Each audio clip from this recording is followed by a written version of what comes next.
വേദി 2-ൽ ജനാധിപത്യവും ന്യൂനപക്ഷങ്ങളും എന്ന വിഷയത്തിൽ പാനൽ ചർച്ചയാണ്. ഈ സെഷനിൽ പങ്കെടുക്കുന്നത് KV Abdul Khader, Sebastian Paul, PV Krishnan Nair, PV Abdul Razak, Fathima Thahliya. നമ്മുടെ സെഷൻ ആരംഭിക്കുകയാണ്. അധ്യക്ഷത വഹിക്കുന്നതിന് ശ്രീ KV അബ്ദുൽ ഖാദറിനെ ക്ഷണിക്കുന്നു. പ്രിയമുള്ളവരെ, ജനാധിപത്യവും ന്യൂനപക്ഷങ്ങളും എന്നതാണ് ഇന്നത്തെ നമ്മുടെ വിഷയം. വളരെ പ്രസക്തമായിട്ടുള്ള ഒരു വിഷയമാണ്. വർത്തമാനകാല ഇന്ത്യയിലും ലോകത്തും വളരെ പ്രസക്തമായിട്ടുള്ളൊരു വിഷയം തന്നെയാണ് ഇന്നിവിടെ ചർച്ച ചെയ്യപ്പെടുന്നത്. വളരെ പ്രഗത്ഭരായിട്ടുള്ള പ്രഭാഷകർ ഈ സെഷനിലുണ്ട് എന്നുള്ളതുകൊണ്ട് ആമുഖമായി ഞാൻ സംസാരിക്കുന്നില്ല. ചുരുക്കം വാക്കുകളിൽ ഇത് അവസാനിപ്പിച്ചുകൊണ്ട് ഉള്ള സംഭാഷണം നടത്താം എന്നാണ് ഞാൻ ഉദ്ദേശിക്കുന്നത്. ഈ വിഷയത്തിൽ ആധികാരികമായിട്ട് സംസാരിക്കാൻ കഴിയുന്നവർ തന്നെയാണ് നമ്മുടെ ഈ പാനലിലുള്ളത്. ആദ്യം സംസാരിക്കുന്നത് ഡോക്ടർ സെബാസ്റ്റ്യൻ പോളാണ്. അദ്ദേഹത്തെ ക്ഷണിക്കുന്നു.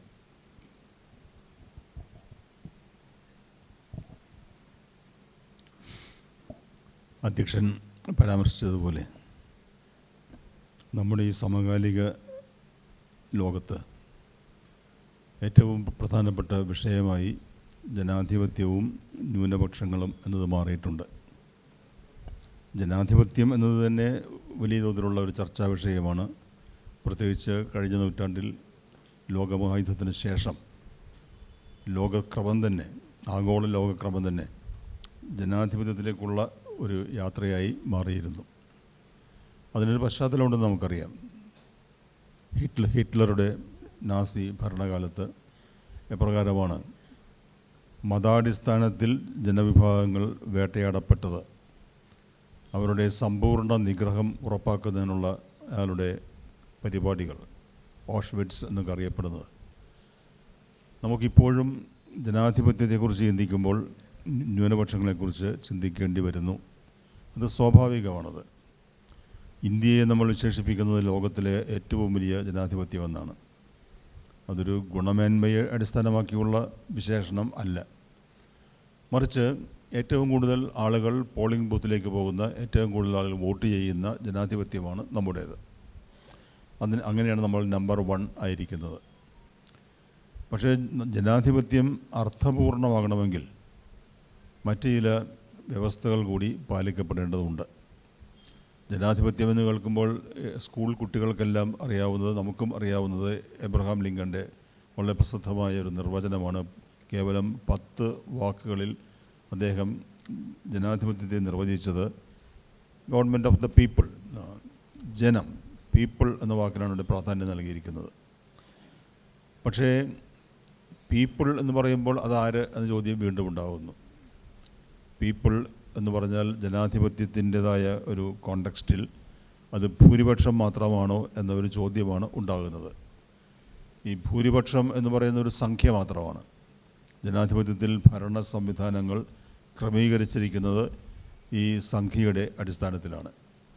അപ്പോൾ അത് ആ രീതിയിൽ നമ്മൾ ആലോചിക്കുമ്പോൾ ന്യൂനപക്ഷം എന്നത് എവിടെയും ഉണ്ടാകും. ഒന്നുകിൽ മതപരമായ ന്യൂനപക്ഷം, അല്ലെങ്കിൽ ഭാഷാപരമായ ന്യൂനപക്ഷം, അല്ലെങ്കിൽ കുടിയേറ്റക്കാരുടേതായ ഒരു വിഭാഗം, അങ്ങനെ പലതും ഉണ്ടാകും. അപ്പോൾ ഈ ന്യൂനപക്ഷങ്ങളെ സംരക്ഷിക്കുന്നതിന് വേണ്ടിയുള്ള ഭൂരിപക്ഷത്തിൻ്റെ ഭരണമാണ് ജനാധിപത്യം എന്ന് നമുക്ക് ആവർത്തിച്ച് പറയേണ്ടി വരുന്നുണ്ട്. പക്ഷെ നമ്മളിപ്പോൾ കാണുന്നത് നമ്മുടെ നാട്ടിലുൾപ്പെടെ, നമ്മുടെ രാജ്യത്തുൾപ്പെടെ, ഈ ലോകത്തിലെ ഏറ്റവും വലിയ ജനാധിപത്യം എന്ന് പറയുന്ന ഇവിടെ ഉൾപ്പെടെ ന്യൂനപക്ഷങ്ങളെ എപ്രകാരം ഉന്മൂലനം ചെയ്യാൻ കഴിയും എന്ന ചിന്തയിൽ ഭൂരിപക്ഷം വ്യാപരിക്കുകയും ആ ചിന്തയുടെ അടിസ്ഥാനത്തിൽ അവർ വോട്ട് നേടുകയും ഭരണം കൈയാളുകയും ഒക്കെ ചെയ്യുന്ന വളരെ വിചിത്രവും ഭീതിജനകവുമായ ഒരവസ്ഥ ഇന്ന് നിലനിൽക്കുന്നുണ്ട്. ന്യൂനപക്ഷങ്ങളെ സംരക്ഷിക്കുക എന്നത് തങ്ങളുടെ ഉത്തരവാദിത്വം അല്ല എന്ന രീതിയിലാണ് ഭൂരിപക്ഷത്തിൻ്റെ പ്രവൃത്തി, അവരുടെ പെരുമാറ്റം, അവരുടെ നയങ്ങൾ, അവരുടെ മാനിഫെസ്റ്റോ അതാണ്. ന്യൂനപക്ഷങ്ങളെ ആഭ്യന്തര ശത്രുക്കളായി പ്രഖ്യാപിക്കുന്ന ഒരവസ്ഥ എന്ന് പറഞ്ഞാൽ അത് വളരെ ഭീതിജനകമായ ഒരു അവസ്ഥ തന്നെയാണ്. അപ്പോൾ അങ്ങനെയുള്ള ഒരു സാഹചര്യത്തിൽ പലതരത്തിലുള്ള ആക്രമണങ്ങൾക്ക് ന്യൂനപക്ഷം വിധേയമായിക്കൊണ്ടിരിക്കുന്ന സാഹചര്യത്തിൽ, പ്രത്യേകിച്ച് ഛത്തീസ്ഗഡിൽ ക്രൈസ്തവ സമൂഹത്തിൽപ്പെട്ട സഹോദരിമാർ നേരിടേണ്ടി വന്ന പ്രശ്നമൊക്കെ നമുക്കറിയാം. അപ്പോൾ അങ്ങനെയൊക്കെയുള്ള ഒരു സാഹചര്യത്തിലാണ് നമുക്ക് ഈ നമ്മുടെ സ്വാതന്ത്ര്യത്തിൻ്റെ ഈ 79ാമത്തെ വർഷം, 79ാമത്തെ സ്വാതന്ത്ര്യം നമ്മൾ ഇന്നലെ കഴിഞ്ഞ ദിവസം ആഘോഷിച്ചതേ ഉള്ളൂ. ഈ 79 അല്ലെങ്കിൽ 80ലേക്ക് നമ്മൾ കടക്കുന്നു. വർഷങ്ങളായിട്ടും നമ്മുടെ ജനാധിപത്യത്തിൽ നമുക്ക് ന്യൂനപക്ഷങ്ങളെക്കുറിച്ച് ആകുലതയോടെ ചിന്തിക്കേണ്ടി വരുന്നു, ചർച്ച ചെയ്യേണ്ടി വരുന്നു എന്നുള്ളത് നമ്മുടെ ജനാധിപത്യത്തിന് ഒട്ടും ഭൂഷണമല്ല. ജനാധിപത്യത്തിൻ്റെ ആഗോള ഇൻഡെക്സൊക്കെ അങ്ങനെയുള്ള ഏർപ്പാടൊക്കെ ഉണ്ട്. അടുത്ത് നോക്കുമ്പോൾ 180 രാജ്യങ്ങളുടെ അവസ്ഥ പരിശോധിക്കുമ്പോൾ നമ്മുടെ അവസ്ഥ 151. ചിലപ്പോൾ അങ്ങോട്ടും ഇങ്ങോട്ടുമൊക്കെ ഓരോ വർഷവും മാറി എന്നിരിക്കാം. ഇപ്പോൾ 150ാമത്തെ സ്ഥാനത്ത് ലോകത്തിലെ ഏറ്റവും വലിയ ജനാധിപത്യം അതിൻ്റെ ഗുണമേന്മയെ അടിസ്ഥാനമാക്കി ഗ്രേഡ് ചെയ്യപ്പെടുന്നു എന്ന് പറഞ്ഞാൽ അതിൽ പ്രധാനപ്പെട്ട ഒരു കാര്യം ന്യൂനപക്ഷങ്ങളോടുള്ള ഈ ജനാധിപത്യത്തിലെ ഭൂരിപക്ഷത്തിൻ്റെ അല്ലെങ്കിൽ ഭരണകൂടത്തിൻ്റെ സമീപനം എന്ത് എന്ന ചോദ്യത്തിനുള്ള ഉത്തരം കൂടിയാണത്. അതുകൊണ്ട് വളരെ പ്രധാനപ്പെട്ട ഒരു വിഷയം എന്ന നിലയിലാണ് നമ്മളിത് അവതരിപ്പിക്കുന്നത്. ആമുഖമായി എൻ്റെ സഹപാനലിസ്റ്റുകൾ കൂടി ഇക്കാര്യത്തിൽ അഭിപ്രായം രേഖപ്പെടുത്തിയതിന് ശേഷം നമുക്ക് മറ്റു കാര്യങ്ങളിലേക്ക് കടക്കാം എന്ന് കരുതുന്നു. ഡോക്ടർ PV കൃഷ്ണൻ നായർ ആമുഖമായിട്ട് സംസാരിക്കും. ബഹുമാനപ്പെട്ട അധ്യക്ഷൻ, എൻ്റെ ദീർഘകാല സുഹൃത്ത് ഡോക്ടർ സെബാസ്റ്റ്യൻ പോൾ, പ്രിയപ്പെട്ട പ്രൊഫസർ ഡോക്ടർ റസാഖ്, പ്രബുദ്ധമായ സദസ്സ്, ശ്രദ്ധേയമായ ഒരു വിഷയമാണ് നമ്മൾ ഇന്ന് കൈകാര്യം ചെയ്യുന്നത്. പല തലങ്ങളും പല മാനങ്ങളും ഒട്ടേറെ അടിവേരുകളുമുള്ള ഒരു വിഷയമാണ് ജനാധിപത്യവും ന്യൂനപക്ഷവും എന്നുള്ളത്. പൊതുവിൽ മലയാളികളെക്കുറിച്ച് എനിക്കുള്ളൊരു പരാതി, നമ്മൾ രാഷ്ട്രീയ പ്രബുദ്ധതയുള്ളവരാണെന്ന് പറയുമെങ്കിലും രാഷ്ട്രീയ പ്രബുദ്ധത കുറഞ്ഞ ഒരു ജനവിഭാഗമല്ലേ മലയാളി എന്ന എൻ്റെ ഒരു സംശയം ഞാൻ നിങ്ങളുമായി പങ്കുവെച്ചുകൊള്ളുന്നു. ഒരു യൂട്ടിലിറ്റേറിയൻ മനോഭാവം പ്രായോഗികതയിൽ മാത്രം ഊന്നുന്നൊരു പ്രത്യേകതയാണ് നമ്മുടെ നനയാതെ മീൻ വിളിക്കുന്നവർ എന്ന് പ്രൊഫസർ ജോസഫ് മുണ്ടശ്ശേരി പണ്ട് ആക്ഷേപിച്ച തരത്തിൽ മലയാളികളുടെ മനസ്സ് ഒരു സൂപ്പർഫിഷ്യാലിറ്റിയിൽ ലമിക്കുന്ന ഒരു പ്രകൃതം, അത് തന്നെ പിന്നെ കൺസ്യൂമറിസത്തിലേക്ക് മാറിയ പ്രകൃതം ഒക്കെ ഉള്ളതിൻ്റെ പിറകിൽ ഇത്തരം ഒരാഴത്തിൽ പോകാത്ത മനോഭാവമുണ്ടോ എന്നാണ് എൻ്റെ ചിന്ത. രാഷ്ട്രീയ വിജ്ഞാനത്തിൽ, പൊളിറ്റിക്കൽ സയൻസിൽ ഏറ്റവും കുറവ് പുസ്തകങ്ങളുള്ളൊരു ഭാഷ മലയാളമാണ്. അന്നന്നത്തെ പത്രവും വായിച്ച് രാഷ്ട്രീയത്തിൻ്റെ ഗോദാവിൽ ഇറങ്ങുന്നു എന്ന ഒരു പദത്തിൽ കവിഞ്ഞ് ജനാധിപത്യം, സെക്യുലറിസം തുടങ്ങിയ ഏറ്റവും ശ്രദ്ധേയമായ ആശയങ്ങളെക്കുറിച്ച് ആഴത്തിൽ പഠിക്കുകയും ചിന്തിക്കുകയും ചെയ്യുന്ന ഒരു പ്രകൃതം നമുക്കുണ്ടോ എന്ന ചോദ്യമാണ് ഞാൻ ആദ്യം നിങ്ങളുടെ മുമ്പിൽ വെക്കുന്നത്. ഏതൊരു കാര്യത്തോടും ഏതൊരു വിഷയത്തോടും നമ്മൾ ആദ്യം പുലർത്തേണ്ട ഒരു ആക്റ്റീവ് റെസ്പോൺസ് എന്ന് പറയുന്നത് ചോദ്യവും സംശയങ്ങളുമാണ്. ഈ ജനാധിപത്യം എന്ന വിഷയത്തിന് തന്നെ ഏതൊരു വിഷയത്തിനും എന്ന പോലെ 2 തലങ്ങളുണ്ട്. ഒന്ന് അതിൻ്റെ എബ്സ്ട്രാക്റ്റായ തലം, ഒന്ന് കോൺക്രീറ്റായ തലം. എബ്സ്ട്രാക്റ്റായ തലത്തിൽ ചിന്തിക്കുമ്പോഴാണ് രാഷ്ട്രീയത്തെ പറ്റിയുള്ള, ജനാധിപത്യത്തെ പറ്റിയുള്ള വിവിധ പരാമർശങ്ങൾ, പഠനങ്ങൾ നമ്മുടെ ശ്രദ്ധയിൽ വരുന്നത്. ഇപ്പോൾ ഇക്കോളജി ഓഫ് പൊളിറ്റിക്സ് ശ്രദ്ധേയമായൊരു പുസ്തകമാണ്. ലണ്ടൻ സ്കൂൾ ഓഫ് എക്കണോമിക്സിലെ സാമ്പത്തിക പ്രൊഫസറും അനേകം തലമുറകളെ ഉത്തേജിപ്പിച്ച എഴുത്തുകാരനുമായിരുന്ന ലാസ്കിയുടെ ശ്രദ്ധേയമായ പുസ്തകമാണ്. അതിൽ ജനാധിപത്യത്തിൻ്റെ പ്രാധാന്യത്തെക്കുറിച്ച് അദ്ദേഹം ഊന്നുന്നത് ഞാൻ നിങ്ങളുടെ ശ്രദ്ധയിൽപ്പെടുത്തുന്നു. മറ്റൊന്ന് ഡെമോക്രറ്റിക് തിയറി. എന്താണ് ജനാധിപത്യം, ജനാധിപത്യത്തിൻ്റെ ഘടകങ്ങൾ എന്തെല്ലാമായാൽ ജനാധിപത്യമാകും, ജനാധിപത്യം എങ്ങനെ അപജയം സംഭവിക്കും തുടങ്ങിയ കാര്യങ്ങളെക്കുറിച്ചുള്ള പഠനമാണ് ഈ ഡെമോക്രറ്റിക് തിയറിയിലുള്ളത്. ലാസ്കിയൊക്കെ പറയുന്ന ഒരാശയമെന്ന് പറയുന്നത് എല്ലാ മനുഷ്യന്മാരും തുല്യരാണ് എന്ന തലത്തിലാണ് ജനാധിപത്യത്തിൻ്റെ പ്രത്യേകത. ദൈവവിശ്വാസത്തിൽ അധിഷ്ഠിതമായ തിയോക്രസിയിൽ നിന്ന് ജനാധിപത്യത്തിലേക്കുള്ള മാറ്റമാണ് നമ്മുടെ കാലഘട്ടത്തിലെ ഏറ്റവും ശ്രദ്ധേയമായ കാര്യം. നിങ്ങൾക്കറിയാം, അതിന് ഒട്ടേറെ ഘടകങ്ങളുണ്ടെന്ന്. ഫ്രഞ്ച് വിപ്ലവത്തിൻ്റെ മൗലികാശയങ്ങളെ എതിർത്ത എഡ്മൻ ബർക്കിന് മറുപടിയായി റൈറ്റ്സ് ഓഫ് മാൻ എന്ന ഗ്രന്ഥം രചിച്ച തോമസ് പെയിൻ എന്ന് പറയുന്നുണ്ട്. റൂസോവിൻ്റെ സോഷ്യൽ കോൺട്രാക്റ്റിൽ അതുണ്ട്.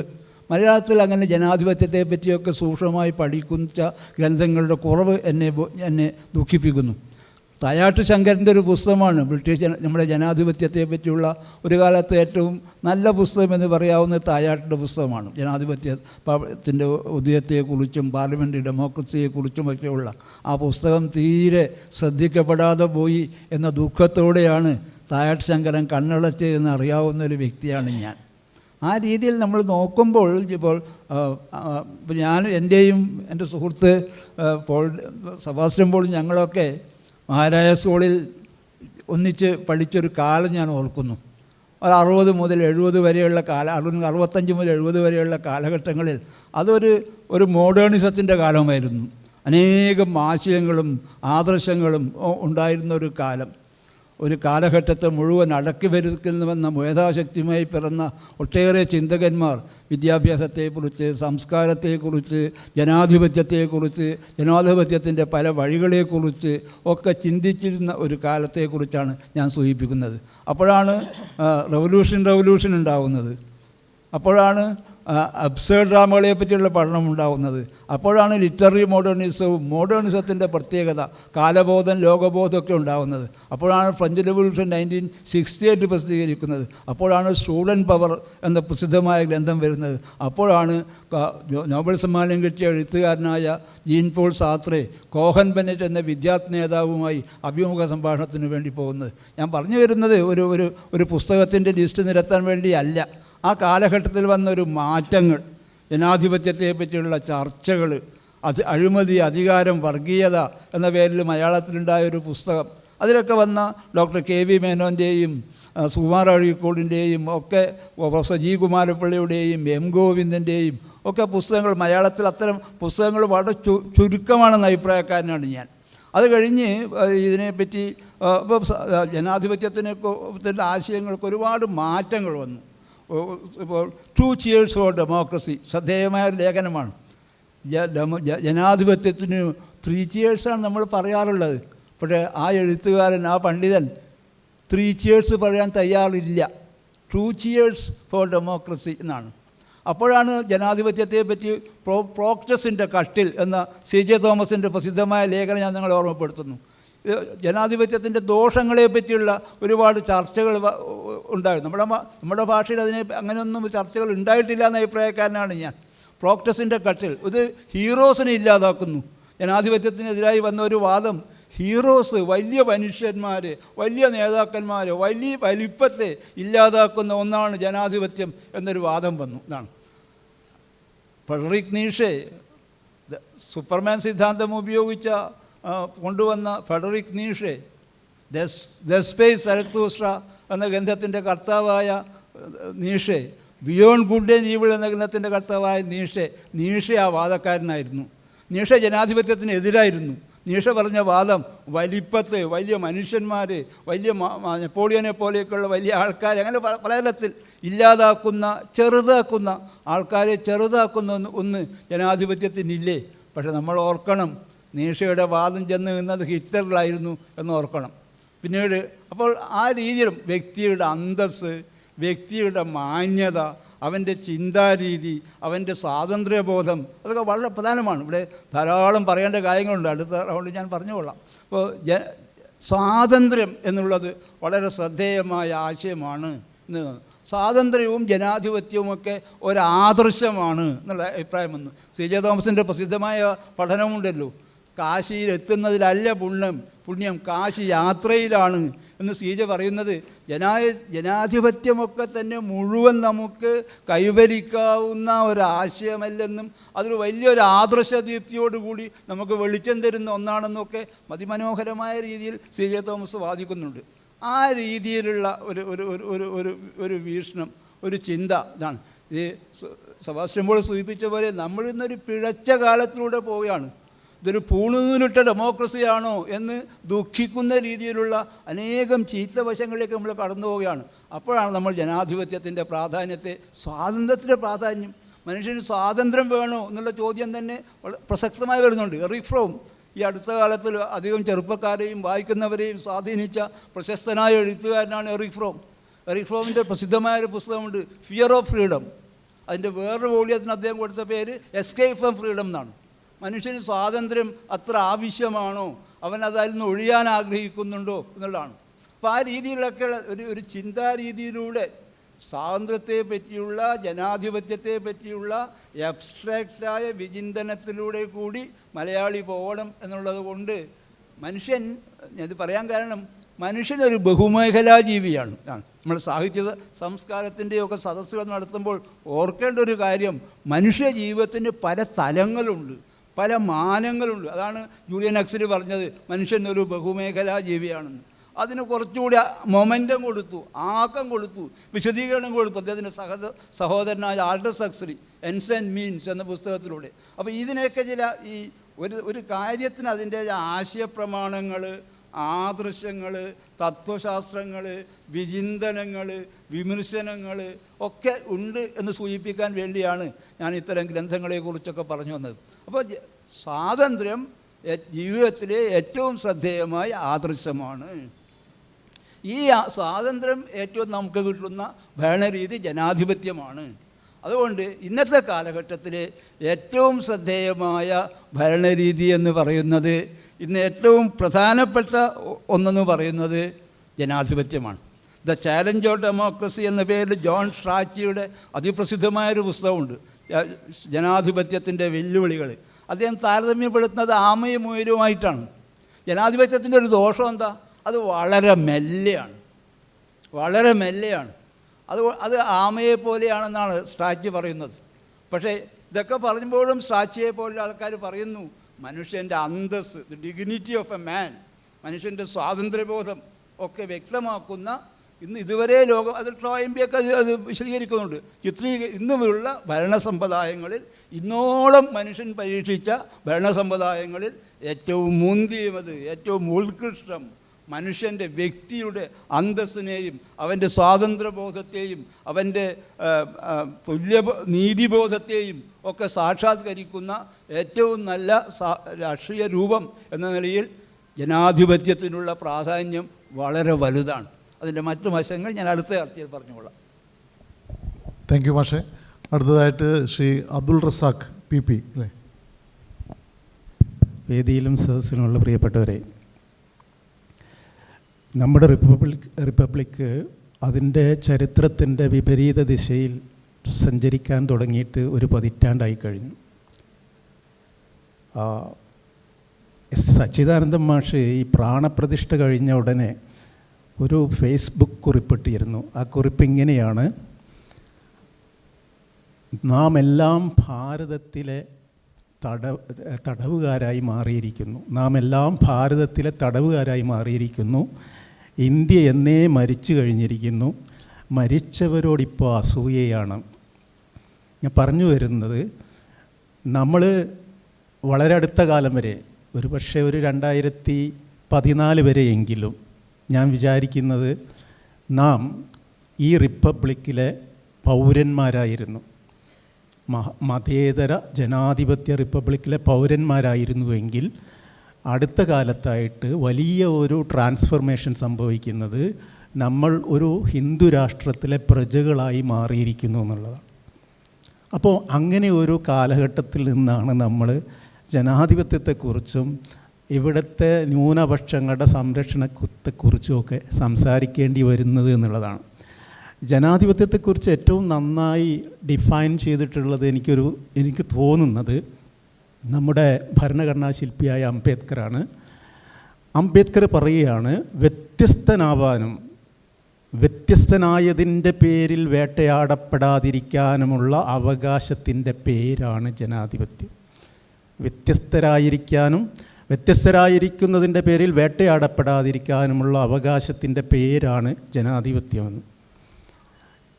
നമ്മൾ അറിയേണ്ട ഒരു കാര്യം, ആ അംബേദ്കറിൻ്റെ നേതൃത്വത്തിൽ ഒരു ഭരണഘടന ഉണ്ടായപ്പോൾ ആ ഭരണഘടനയുടെ അടിസ്ഥാന മൂല്യമായത് ഈ വ്യത്യസ്തതകളെ അംഗീകരിക്കുന്ന, എല്ലാവരെയും ഉൾക്കൊള്ളുന്ന, ഈ സുനിൽ ഗില്ലാനിയുടെ ആരുടെ കുറേ പുസ്തകം പറഞ്ഞപ്പോൾ ഞാൻ എന്തെങ്കിലും പറയണ്ടേ. സുനിൽ ഗില്ലാനിയുടെ വളരെ പ്രസിദ്ധമായിട്ടുള്ള ഒരു പുസ്തകമാണ് ദി ഐഡിയ ഓഫ് ഇന്ത്യ എന്ന് പറയുന്നത്.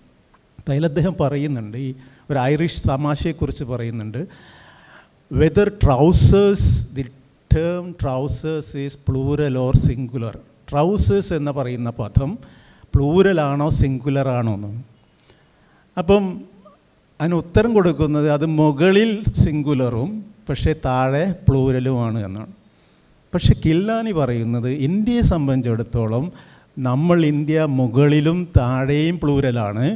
പല ഞൊറികളുള്ള ഒരു ധോത്തി പോലെ പലമയുടെ ഒരു മഹാബാഹുല്യമാണ് ഇന്ത്യ. അപ്പോൾ ഇന്ത്യക്ക് 50-ൽ ഒരു ഭരണഘടന ഉണ്ടാകുമ്പോൾ സ്വാഭാവികമായിട്ടും നമുക്ക് ഇങ്ങനെ ഒരു ഭരണഘടന, എല്ലാവരെയും ഉൾക്കൊള്ളുന്ന, ബഹുസ്വരതയെ മാനിക്കുന്ന, ജനാധിപത്യത്തിലും മതേതരത്തിലും അധിഷ്ഠിതമായിട്ടുള്ള ഒരു ഭരണഘടനയെ വിഭാവനം ചെയ്യാൻ സാധിക്കുകയുള്ളൂ. പക്ഷെ അന്ന് തന്നെ അദ്ദേഹം പറയുന്ന വേറൊരു കാര്യമുണ്ട്. അതായത് അംബേദ്കർ പറയുന്നുണ്ട്, ഓരോ മനുഷ്യനും ഓരോ വോട്ടും, ഓരോ വോട്ടിനും ഒരേ മൂല്യവുമുള്ള ഒരു വ്യവസ്ഥയിലേക്ക് നാം എത്തിക്കഴിഞ്ഞു. പക്ഷേ നമ്മുടെ ഉദ്ദേശം ഓരോ മനുഷ്യനും ഒരേ മൂല്യമുള്ള ഒരു വ്യവസ്ഥ സംജാതമാവുക എന്നുള്ളതാണ്. എന്നിട്ടാണ് നമ്മളിപ്പോൾ ഈ 69 അല്ലേ, ഈ വാർഷികം കൊണ്ടാടുന്ന വേളയിൽ നമ്മൾ അന്വേഷിക്കേണ്ട ഒരു കാര്യം, ഇപ്പോൾ ഇന്ത്യൻ ജനാധിപത്യവും ഇന്ത്യൻ മതേതരത്വവും ഇന്ത്യൻ ഭരണഘടനാ മൂല്യങ്ങളും എവിടെ ചെന്ന് നിൽക്കുന്നു എന്നുള്ള അന്വേഷിക്കേണ്ടതുണ്ട്. അതിനു മുമ്പായിട്ട് ഞാൻ എൻ്റെ ഫെലോ പാനലിസ്റ്റുകൾക്ക് കൈമാറുകയാണ്. സ്വാഭാവികമായിട്ടും ചർച്ച കൂടുതൽ വിപുലമാവുമ്പോൾ കൂടുതൽ സംസാരിക്കാമെന്ന് വിചാരിക്കും. ജനാധിപത്യത്തെക്കുറിച്ചും ന്യൂനപക്ഷ അവകാശങ്ങളെക്കുറിച്ചുമുള്ള തത്വങ്ങൾ വിവിധ ദാർശനികർ എഴുതിയ ഗ്രന്ഥങ്ങളെക്കുറിച്ചൊക്കെ ഇവിടെ വിശദീകരിക്കുകയുണ്ടായി. ഇന്ന് വർത്തമാനകാല ലോകത്ത് സംഭവിച്ചുകൊണ്ടിരിക്കുന്ന കാര്യങ്ങൾ വളരെ പ്രധാനപ്പെട്ടതാണ്. ഇവിടെ ചൂണ്ടിക്കാണിക്കപ്പെട്ട മാനവികമായിട്ടുള്ള ഏറ്റവും നവീനമായ ദർശനങ്ങളും കാഴ്ചപ്പാടുകളും, പക്ഷേ അതിന് നേരെ വിപരീതമായിട്ടുള്ള കാര്യങ്ങൾ സംഭവിച്ചുകൊണ്ടിരിക്കുന്നു. ഇന്ത്യയിൽ ഉൾപ്പെടെ ഇന്ത്യയുടെ ഭരണഘടനയുടെ പ്രത്യേകത ഇവിടെ ചൂണ്ടിക്കാണിക്കപ്പെട്ടു. ജനാധിപത്യത്തെക്കുറിച്ചും ന്യൂനപക്ഷങ്ങൾ എന്ന് പറയുമ്പോൾ മതപരമായ ന്യൂനപക്ഷം മാത്രമല്ല, ഭാഷാപരമായിട്ടുള്ള മറ്റ് പലതരത്തിലുള്ള വ്യത്യസ്തതകളുണ്ട്. ഇവയോടെല്ലാമുള്ള മനുഷ്യരുടെ സമീപനങ്ങൾ. അപ്പോൾ അതുകൊണ്ട് നമുക്ക് നമ്മുടെ രാജ്യത്ത് സംഭവിച്ചുകൊണ്ടിരിക്കുന്ന കാര്യം, ലോകത്ത് സംഭവിച്ചുകൊണ്ടിരിക്കുന്ന കാര്യം, ഇത് വളരെ പ്രധാനപ്പെട്ടൊരു കാര്യമാണ്. എന്നെ ഈ സമീപകാലത്ത് ഏറ്റവും കൂടുതൽ അലട്ടുന്നൊരു കാര്യം ഞാൻ പങ്കുവെക്കാം. അത് ലോകത്തെ ഒരു പ്രധാനപ്പെട്ട ഇടത്ത് മനുഷ്യരെ എല്ലാ ദിവസവും കൊന്നുകൊണ്ടിരിക്കുകയാണ്. ഓരോ ദിവസവും 25-50 ഏതാണ്ട് ഒരു 1.25 വർഷത്തിനുള്ളിൽ പാലസ്തീൻ എന്ന് പറയുന്ന ഒരു പ്രദേശത്ത് ഏതാണ്ട് 60,000-ലേറെ മനുഷ്യർ കൊല്ലപ്പെട്ടു. കുട്ടികളും സ്ത്രീകളും കൊല്ലപ്പെടുന്നു. ജനാധിപത്യത്തെക്കുറിച്ച് ഉദ്ഘോഷിക്കുന്ന, തങ്ങളാണതിൻ്റെ സംരക്ഷകർ എന്ന് നിരന്തരമായി പറഞ്ഞുകൊണ്ടിരിക്കുന്ന പാശ്ചാത്യ രാജ്യങ്ങളും വൻകിട രാജ്യങ്ങളും ഈ വിഷയത്തോടെടുക്കുന്ന സമീപനം എന്താണ്?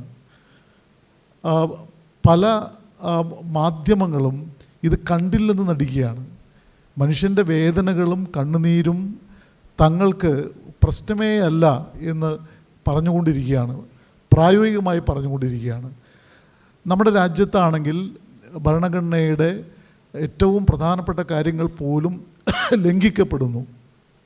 ഈ വിഷയങ്ങളോടും പൊതുവിൽ ഇതേ സമീപനം തന്നെ സ്വീകരിക്കപ്പെടുന്നുണ്ട്.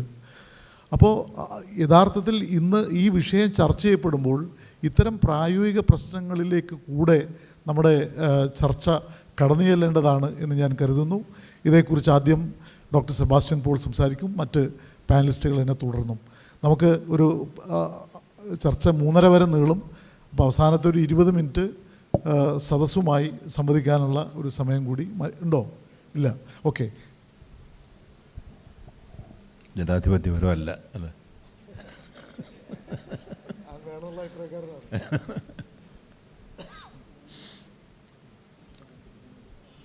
ഇതൊരു സാഹിത്യോത്സവത്തിൻ്റെ ഭാഗമായി നടക്കുന്ന സെമിനാറാണ്. ഒരു സാഹിത്യോത്സവത്തിൽ ജനാധിപത്യത്തിലെ ന്യൂനപക്ഷങ്ങൾ എന്ന വിഷയത്തിന് എന്താണ് പ്രസക്തി എന്ന ചോദ്യം ഉണ്ടായേക്കാം. പക്ഷേ പ്രസക്തി ഉള്ളതുകൊണ്ട് തന്നെ ആയിരിക്കുമല്ലോ ഇങ്ങനൊരു വിഷയം ഇവിടെ വച്ചിരിക്കുന്നത്. മാത്രമല്ല, നമ്മൾ ഈ വേദിയിലിരിക്കുന്നവരുടെ ഓരോരുത്തരുടെയും സംസാരം കേൾക്കുമ്പോൾ അതിലേക്ക് കൂടുതൽ വെളിച്ചം നമുക്ക് കിട്ടുന്നുമുണ്ട്. ഇവിടെ എൻ്റെ സുഹൃത്ത് പ്രൊഫസർ കൃഷ്ണൻ നായർ പറഞ്ഞ ഒരു കാര്യം രാഷ്ട്രീയ പ്രബുദ്ധതയെക്കുറിച്ചാണ്. നമ്മുടെ കേരളീയരുടെ അവകാശപ്പെടുന്ന രാഷ്ട്രീയ പ്രബുദ്ധത. നമ്മൾ രാഷ്ട്രീയ പ്രബുദ്ധത എന്ന് പറയുമ്പോൾ രാഷ്ട്രീയ വിദ്യാഭ്യാസം കിട്ടുന്നുണ്ടോ എന്നതാണ് പ്രശ്നം. നമുക്ക് ആകെ കിട്ടുന്ന വിദ്യാഭ്യാസം പത്രങ്ങളിലൂടെ കിട്ടുന്നതായിരുന്നു. ഇപ്പോൾ പത്രങ്ങളും ഏതാണ്ട് പിന്നോക്കം പോയിക്കൊണ്ടിരിക്കുന്നു, വായനക്കാർ കുറയുന്നു, പ്രചാരം കുറയുന്നു. പകരം ഈ രാത്രിയിൽ 1 മണിക്കൂർ നീണ്ടു നിൽക്കുന്ന TV ചാനൽ ചർച്ചകൾ, അതാണിപ്പോൾ മലയാളികളുടെ ഏക രാഷ്ട്രീയ വിദ്യാഭ്യാസം എന്ന അവസ്ഥയിൽ എത്തി നിൽക്കുന്നു. നമുക്കുള്ള പുസ്തകങ്ങളുടെ അഭാവം ഒരു സാഹിത്യോത്സവവുമായി ബന്ധപ്പെട്ട ചർച്ചയാകുമ്പോൾ എന്തുകൊണ്ട് പുസ്തകങ്ങളുടെ അഭാവമുണ്ടാകുന്നു, പുസ്തകങ്ങൾ വായിക്കാൻ മലയാളികൾ ഇപ്പോഴും തയ്യാറാണ് എന്നതിൻ്റെ സൂചനയാണ് ധാരാളം പുസ്തകങ്ങൾ പല വിഷയങ്ങളിൽ ഇപ്പോഴും ഇറങ്ങിക്കൊണ്ടിരിക്കുന്നത്. അപ്പോൾ അത് ഈ പുസ്തകം എന്ന് പറയുന്നത് ചിന്തിക്കുന്നതിന് പ്രേരണ നൽകുന്ന ഒന്നാണ്. ചിന്ത. ഇപ്പോൾ ഫ്രഞ്ച് വിപ്ലവം ജനാധിപത്യത്തിൻ്റെ ആഗോള ചരിത്രത്തിൽ വളരെ പ്രധാനപ്പെട്ട ഒരു അധ്യായമാണ് ഫ്രഞ്ച് വിപ്ലവം. ആ ഫ്രഞ്ച് വിപ്ലവം സാധ്യമായത് ഒരു ജനത ചിന്തിക്കാൻ തുടങ്ങിയപ്പോഴാണ്. ആ ജനത ചിന്തിക്കാൻ തുടങ്ങിയത് വോൾട്ടയറുടെയും റൂസോയുടെയും ഒക്കെ പുസ്തകങ്ങൾ വായിച്ചതിന് ശേഷമാണ്. അപ്പോൾ അങ്ങനെയുള്ള ചരിത്രം നമ്മുടെ മുന്നിലുള്ളപ്പോൾ ഈ ജനാധിപത്യത്തെക്കുറിച്ച് ഏത് രീതിയിൽ നടക്കുന്ന ചർച്ചയാണെങ്കിലും അത് ഒരു വെറുതെ നടത്തുന്ന അർത്ഥമില്ലാത്ത ഒരു ചർച്ചയാക്കാൻ കഴിയില്ല. ജനാധിപത്യം എന്നത് അത്ര മഹത്തരമായ ഒരു അവസ്ഥ തന്നെയാണ്. പക്ഷേ ജനാധിപത്യമാണോ ഏറ്റവും മഹത്തരമെന്ന് ചോദിച്ചാൽ അല്ല എന്ന് പലരും പറയുന്നുണ്ട്. എനിക്കും അഭിപ്രായമുണ്ട്. ഇപ്പോൾ വിൻസ്റ്റൺ ചർച്ചിൽ തന്നെ പറഞ്ഞിട്ടുള്ളത് ജനാധിപത്യം അതൊരു വല്ലാത്ത ഏർപ്പാട് തന്നെ എന്നാണ്. പക്ഷെ അദ്ദേഹം കൂട്ടിച്ചേർത്തത് പക്ഷേ ഇതിനേക്കാൾ മെച്ചപ്പെട്ട മറ്റൊന്ന് നമുക്ക് ഇതുവരെ കണ്ടുപിടിക്കാൻ കഴിഞ്ഞിട്ടില്ല എന്നാണ്. അതാണ് ജനാധിപത്യത്തിൻ്റെ പ്രത്യേകത. ജനാധിപത്യം എന്ന് പറയുമ്പോൾ നമ്മളൊക്കെ ഇപ്പോൾ സ്വാതന്ത്ര്യ ദിനത്തിൻ്റെ ആഘോഷം കഴിഞ്ഞതല്ലേ ഉള്ളൂ. അതിനു മുമ്പ് പ്രജകളായിരുന്നു. ബ്രിട്ടീഷ് സാമ്രാജ്യത്തിൻ്റെ അല്ലെങ്കിൽ ചക്രവർത്തിയുടെ പ്രജകൾ ആയിരുന്നു. ആ പ്രജകളെ പൗരന്മാരാക്കി എന്നത് മാത്രമല്ല മനുഷ്യരാക്കി എന്നുള്ളതാണ് നമ്മുടെ ജനാധിപത്യത്തിൻ്റെ ഏറ്റവും മഹനീയമായ നേട്ടം. അതുകൊണ്ടാണല്ലോ അതുകൊണ്ട് തന്നെയാണ് അംബേദ്കറെ നമ്മൾ എപ്പോഴും പരാമർശിക്കേണ്ടി വരുന്നത്. അംബേദ്കറുടെ ഭരണഘടനയിൽ വി ദ പീപ്പിൾ എന്നുള്ള പ്രയോഗമുണ്ടായത്. വി ദ സിറ്റിസൺസ് എന്നല്ല. പൗരത്വവും രണ്ടാമതേ നിൽക്കുന്നുള്ളൂ. അല്ലെങ്കിൽ അദ്ദേഹത്തിന് we the citizens of India എന്ന് പറഞ്ഞ് ഭരണഘടന എഴുതാമായിരുന്നു. പക്ഷെ അവരെഴുതിയിരിക്കുന്നത് we the people of India, മനുഷ്യർ, ഭാരതത്തിലെ ജനങ്ങൾ. അപ്പോൾ കേവലം പ്രജകളായിരുന്ന ഒരു കൂട്ടരെ മനുഷ്യരാക്കി മാറ്റി എന്നുള്ളതാണ് നമ്മുടെ ഭരണഘടനയുടെ ഏറ്റവും സവിശേഷമായ നേട്ടം. അപ്പോൾ അത് വരുമ്പോൾ ഞാൻ ആദ്യമേ സൂചിപ്പിച്ചു, ജനാധിപത്യം എന്ന് പറയുമ്പോൾ അത് ഭൂരിപക്ഷത്തിൻ്റെ ഭരണം എന്ന ഒരു സാമാന്യ ധാരണ എല്ലാവർക്കും ഉണ്ടാകും. അതുകൊണ്ടാണുള്ളത് തെരഞ്ഞെടുപ്പ്, എലക്ഷൻ. ഇപ്പോൾ തന്നെ തിരഞ്ഞെടുപ്പ് കമ്മീഷൻ്റെ പ്രവർത്തനങ്ങളിൽ നമുക്കുണ്ടായിട്ടുള്ള സംശയങ്ങൾ, തിരഞ്ഞെടുപ്പ് കമ്മീഷനെ തന്നെ ഇംപീച്ച് ചെയ്യുന്നതിനെക്കുറിച്ചുള്ള ആലോചന. അപ്പോൾ അത് വളരെ പ്രധാനപ്പെട്ടത് തന്നെയാണ്. ന്യൂനതയില്ലാത്ത രീതിയിൽ, വിശ്വസനീയമായ രീതിയിൽ തിരഞ്ഞെടുപ്പ് നടത്തുക എന്നുള്ളത്. എന്തിനു വേണ്ടിയാണ് ഈ തിരഞ്ഞെടുപ്പ്? ഒരു ഭരണ സംവിധാനം ഉണ്ടാവണം. ആ ഭരണ സംവിധാനം ഉണ്ടാവുക എന്ന് പറഞ്ഞാൽ അവിടെ ഒരു സംഖ്യ പ്രശ്നമാണ്. ഭൂരിപക്ഷത്തിൻ്റെ ഭരണം ആണ്. പക്ഷേ ന്യൂനപക്ഷത്തിന് വേണ്ടി ഭൂരിപക്ഷം നടത്തുന്ന ഭരണം ആയിരിക്കണം. അതാണ് ഉത്തമമായ ജനാധിപത്യ ഭരണം എന്ന് പറയുന്നത്. ന്യൂനപക്ഷം എന്ന് പറയുന്നത് ഇവിടെ മോഡറേറ്റർ ചൂണ്ടിക്കാണിച്ചതുപോലെ മതം മാത്രമല്ല, മതാടിസ്ഥാനത്തിലുള്ള മതന്യൂനപക്ഷങ്ങളുണ്ട്, ഭരണഘടന തന്നെ അംഗീകരിച്ചിട്ടുള്ള ലിംഗ്വിസ്റ്റിക് ഭാഷാപരമായ ന്യൂനപക്ഷങ്ങളുണ്ട്. നമ്മൾ ആ ഒരു തത്വത്തെ അങ്ങ് കുറേ കൂടി വിപുലീകരിച്ച് കൊണ്ടുപോയാൽ നമ്മൾ ഓരോരുത്തരും ന്യൂനപക്ഷമാണ്. കാരണം നമ്മൾ ചിന്തിക്കുന്നവരാണ്, വ്യത്യസ്തമായി ചിന്തിക്കുന്നവരാണ്, വ്യത്യസ്തമായ നിലപാട് സ്വീകരിക്കുന്നവരാണ്. അപ്പോൾ നമ്മൾ ഓരോരുത്തരും, ഓരോ വ്യക്തിയും ന്യൂനപക്ഷമായി മാറുന്ന സാഹചര്യമുണ്ട്. ആ ന്യൂനപക്ഷത്തെ ആര് സംരക്ഷിക്കും? ആ ന്യൂനപക്ഷത്തിന് ചിന്തിക്കുന്നതിന് അതാണ് ഭരണഘടനയുടെ ഒരു സാരാംശം പ്രിയാമ്പിളിൽ പറയുമ്പോൾ അവിടെ ആദ്യം പറയുന്നത് ലിബർട്ടി എന്നൊരു വാക്ക് ഉപയോഗിക്കുന്നുണ്ട്. Liberty of thought, liberty of conscience, മനസ്സാക്ഷി. എൻ്റെ മനസ്സാക്ഷി എൻ്റെ സ്വന്തമല്ലേ? ആ മനസ്സാക്ഷി സ്വതന്ത്രമാക്കി നിലനിർത്തുന്നതിനുള്ള അവകാശം എനിക്കുണ്ട് എന്ന് പറയുമ്പോൾ എനിക്ക് വ്യത്യസ്തത പാലിക്കുന്നതിന്, വ്യത്യസ്തമായി ചിന്തിക്കുന്നതിന്, വ്യത്യസ്തമായ നിലപാട് സ്വീകരിക്കുന്നതിന് എല്ലാമുള്ള അവസരമുണ്ട്. അപ്പോൾ ഈ മതപരിവർത്തനം എന്നൊക്കെ പറയുമ്പോൾ ഇതൊക്കെ വെറും ഈ ഏതെങ്കിലും മതത്തിൽപ്പെട്ടവരുടെ എണ്ണം കൂട്ടുന്നതിനുള്ള പരിശ്രമം അങ്ങനെയൊന്നും അല്ല അതിനെ കാണേണ്ടത്. അതിനെ മതത്തെ കോൺഷ്യൻസുമായാണ് ബന്ധപ്പെടുത്തിയിരിക്കുന്നത്, മനസ്സാക്ഷി, നമ്മുടെ മനസ്സാക്ഷി. അപ്പോൾ അവിടെ എപ്പോഴും ഒരു ന്യൂനപക്ഷം ഉണ്ടാകും. ആ ന്യൂനപക്ഷത്തിന് ചിന്താസ്വാതന്ത്ര്യം മനുഷ്യന് വേണം എന്ന് പറഞ്ഞാൽ സ്വതന്ത്രമായി ചിന്തിക്കുന്നതിന്, ആ ചിന്തയെ പ്രകാശിപ്പിക്കുന്നതിന്, എൻ്റെ ആശയങ്ങളെ ആവിഷ്കരിക്കുന്നതിന് എല്ലാമുള്ള സ്വാതന്ത്ര്യം എന്ന് പറയുമ്പോൾ അത് ഒരു ചെറിയ കാര്യമല്ല, അത് വളരെ വിപുലമായി ചിന്തിക്കേണ്ട ഒരു വിഷയമായി അത് മാറുന്നു. പക്ഷേ ഇന്നത്തെ ഇന്ത്യയിൽ എന്താണ് നമ്മൾ കണ്ടുകൊണ്ടിരിക്കുന്നത്? ഇന്നത്തെ ഇന്ത്യയിൽ നമ്മൾ കാണുന്നത് മതത്തിൻ്റെ അടിസ്ഥാനത്തിൽ ഒരു രാജ്യത്തെ എപ്രകാരം നിർവചിക്കാൻ കഴിയും എന്ന ചിന്ത കുറേ കാലമായി എന്ന് പറഞ്ഞാൽ ആ ചിന്ത ഒരു വിശ്വാസ പ്രമാണമായി അല്ലെങ്കിൽ പ്രകടന പത്രികയായി അംഗീകരിച്ചവരുടെ 100-ാം വർഷമാണിത്. അപ്പോൾ അതൊരു ചെറിയ കാര്യമല്ല. പക്ഷേ ഭാഗ്യവശാൽ ഇപ്പോഴും ഇന്ത്യ എന്ന് പറഞ്ഞാൽ എല്ലാവരും അല്ലെങ്കിൽ ബഹുഭൂരിപക്ഷം പേർ അവരൊന്നും അതിനോട് യോജിക്കുന്നവരല്ല, സബ്സ്ക്രൈബ് ചെയ്യുന്നവരല്ല. അതുകൊണ്ടാണല്ലോ നമ്മളിങ്ങനെ നിൽക്കുന്നതും ഇങ്ങനെ ഇരിക്കുന്നതും ഇങ്ങനെ ചിന്തിക്കുന്നതും സംസാരിക്കുന്നതും എല്ലാം.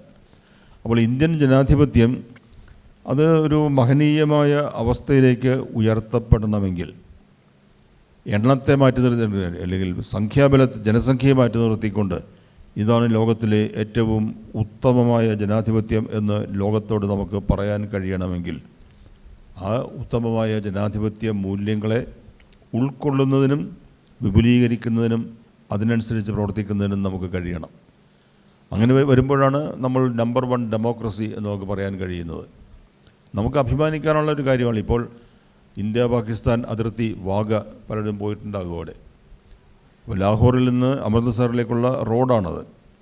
അവിടെ ഇന്ത്യയിലേക്ക് ആ കവാടം കടക്കാൻ വരുന്ന ഒരു സന്ദർശകനെ, ലാഹോറിൽ നിന്നുള്ള പാകിസ്ഥാനിൽ നിന്നുള്ള യാത്രക്കാരനെ ഇന്ത്യ സ്വീകരിക്കുന്നത് ലോകത്തിലെ ഏറ്റവും വലിയ ജനാധിപത്യത്തിലേക്ക് സ്വാഗതം എന്ന് പറഞ്ഞുകൊണ്ടാണ്. അതാണ് നമ്മുടെ അവകാശവാദം. ഓരോ രാജ്യങ്ങൾക്കും ഓരോ അവകാശവാദങ്ങളുണ്ട്. ഇപ്പോൾ ഗ്രീസിലെ ആഥൻസ് അറിയപ്പെടുന്നത് ജനാധിപത്യത്തിൻ്റെ കളിത്തൊട്ടിൽ എന്നാണ്, ക്രാഡിൽ ഓഫ് ഡെമോക്രസി. അവിടെ അവരുടെ പുരാതന നഗരകേന്ദ്രമുണ്ട്. സോക്രട്ടീസ് ഒക്കെ സംസാരിച്ചിരുന്നത്, സോക്രട്ടീസിനെ ഇട്ട ജയിൽ, സോക്രട്ടീസിനെ വധിച്ച സ്ഥലം ഒക്കെ അവിടെയുണ്ട്. അഗോറ എന്നറിയുന്നത്. ആ അഗോറയിലേക്കുള്ള പ്രവേശന കവാടത്തിൽ ആഥൻസിന് ഇപ്പോൾ ഇന്നത്തെ ലോകത്ത് മറ്റൊരു രീതിയിലൊന്നും ഒരു പ്രാമുഖ്യമില്ല. പക്ഷേ അവിടെ അവർ എഴുതി വച്ചിരിക്കുന്നത് ഇവിടെ 2500 വർഷങ്ങൾക്ക് മുമ്പ് അഭിപ്രായ പ്രകടന സ്വാതന്ത്ര്യം എന്ന ആശയം സംജാതമായി അതിൻ്റെ അടിസ്ഥാനത്തിലാണ് പാശ്ചാത്യ നാഗരികത വികാസം പ്രാപിച്ചത് എന്നാണ്. അപ്പോൾ നമുക്ക് അതിൻ്റെ അർത്ഥം മനസ്സിലാകുന്നുണ്ടോ എന്ന് എനിക്കറിയില്ല. അഭിപ്രായ പ്രകടന സ്വാതന്ത്ര്യം, ഫ്രീഡം ഓഫ് എക്സ്പ്രഷൻ. എന്തുകൊണ്ട് അംബേദ്കറുടെ ഭരണഘടനയിൽ പത്രസ്വാതന്ത്ര്യം എന്ന വാക്ക് ഉപയോഗിച്ചില്ല എന്ന് പലരും, ഹൈക്കോടതിയിലെ അഭിഭാഷകർ പോലും ആ ചോദ്യം ഒരു ഘട്ടത്തിൽ ചോദിക്കുന്നത് ഞാൻ കേട്ടിട്ടുണ്ട്. അദ്ദേഹത്തിന് അറിയാമായിരുന്നു ഫ്രീഡം ഓഫ് ദ പ്രസ് അത് ഇൻസിഗ്നിഫിക്കൻ്റ് ആണ്. പ്രധാനപ്പെട്ടത് എന്താണ്? ഫ്രീഡം ഓഫ് എക്സ്പ്രഷൻ, ചിന്തിക്കുക. ഇപ്പോൾ സ്വാതന്ത്ര്യത്തിന് വേണ്ടി മഹാകവി ജോൺ മിൽട്ടൺ ബ്രിട്ടീഷ് പാർലമെൻറ്റിന് നൽകിയ നിവേദനത്തിലും അദ്ദേഹം ആവശ്യപ്പെടുന്നത് give me the liberty to think എന്നാണ്. സ്വാതന്ത്ര്യം, എനിക്കിഷ്ടമുള്ളതുപോലെ ചിന്തിക്കുന്നതിന് ഞാൻ ആരുടെയെങ്കിലും അനുവാദം വാങ്ങണോ?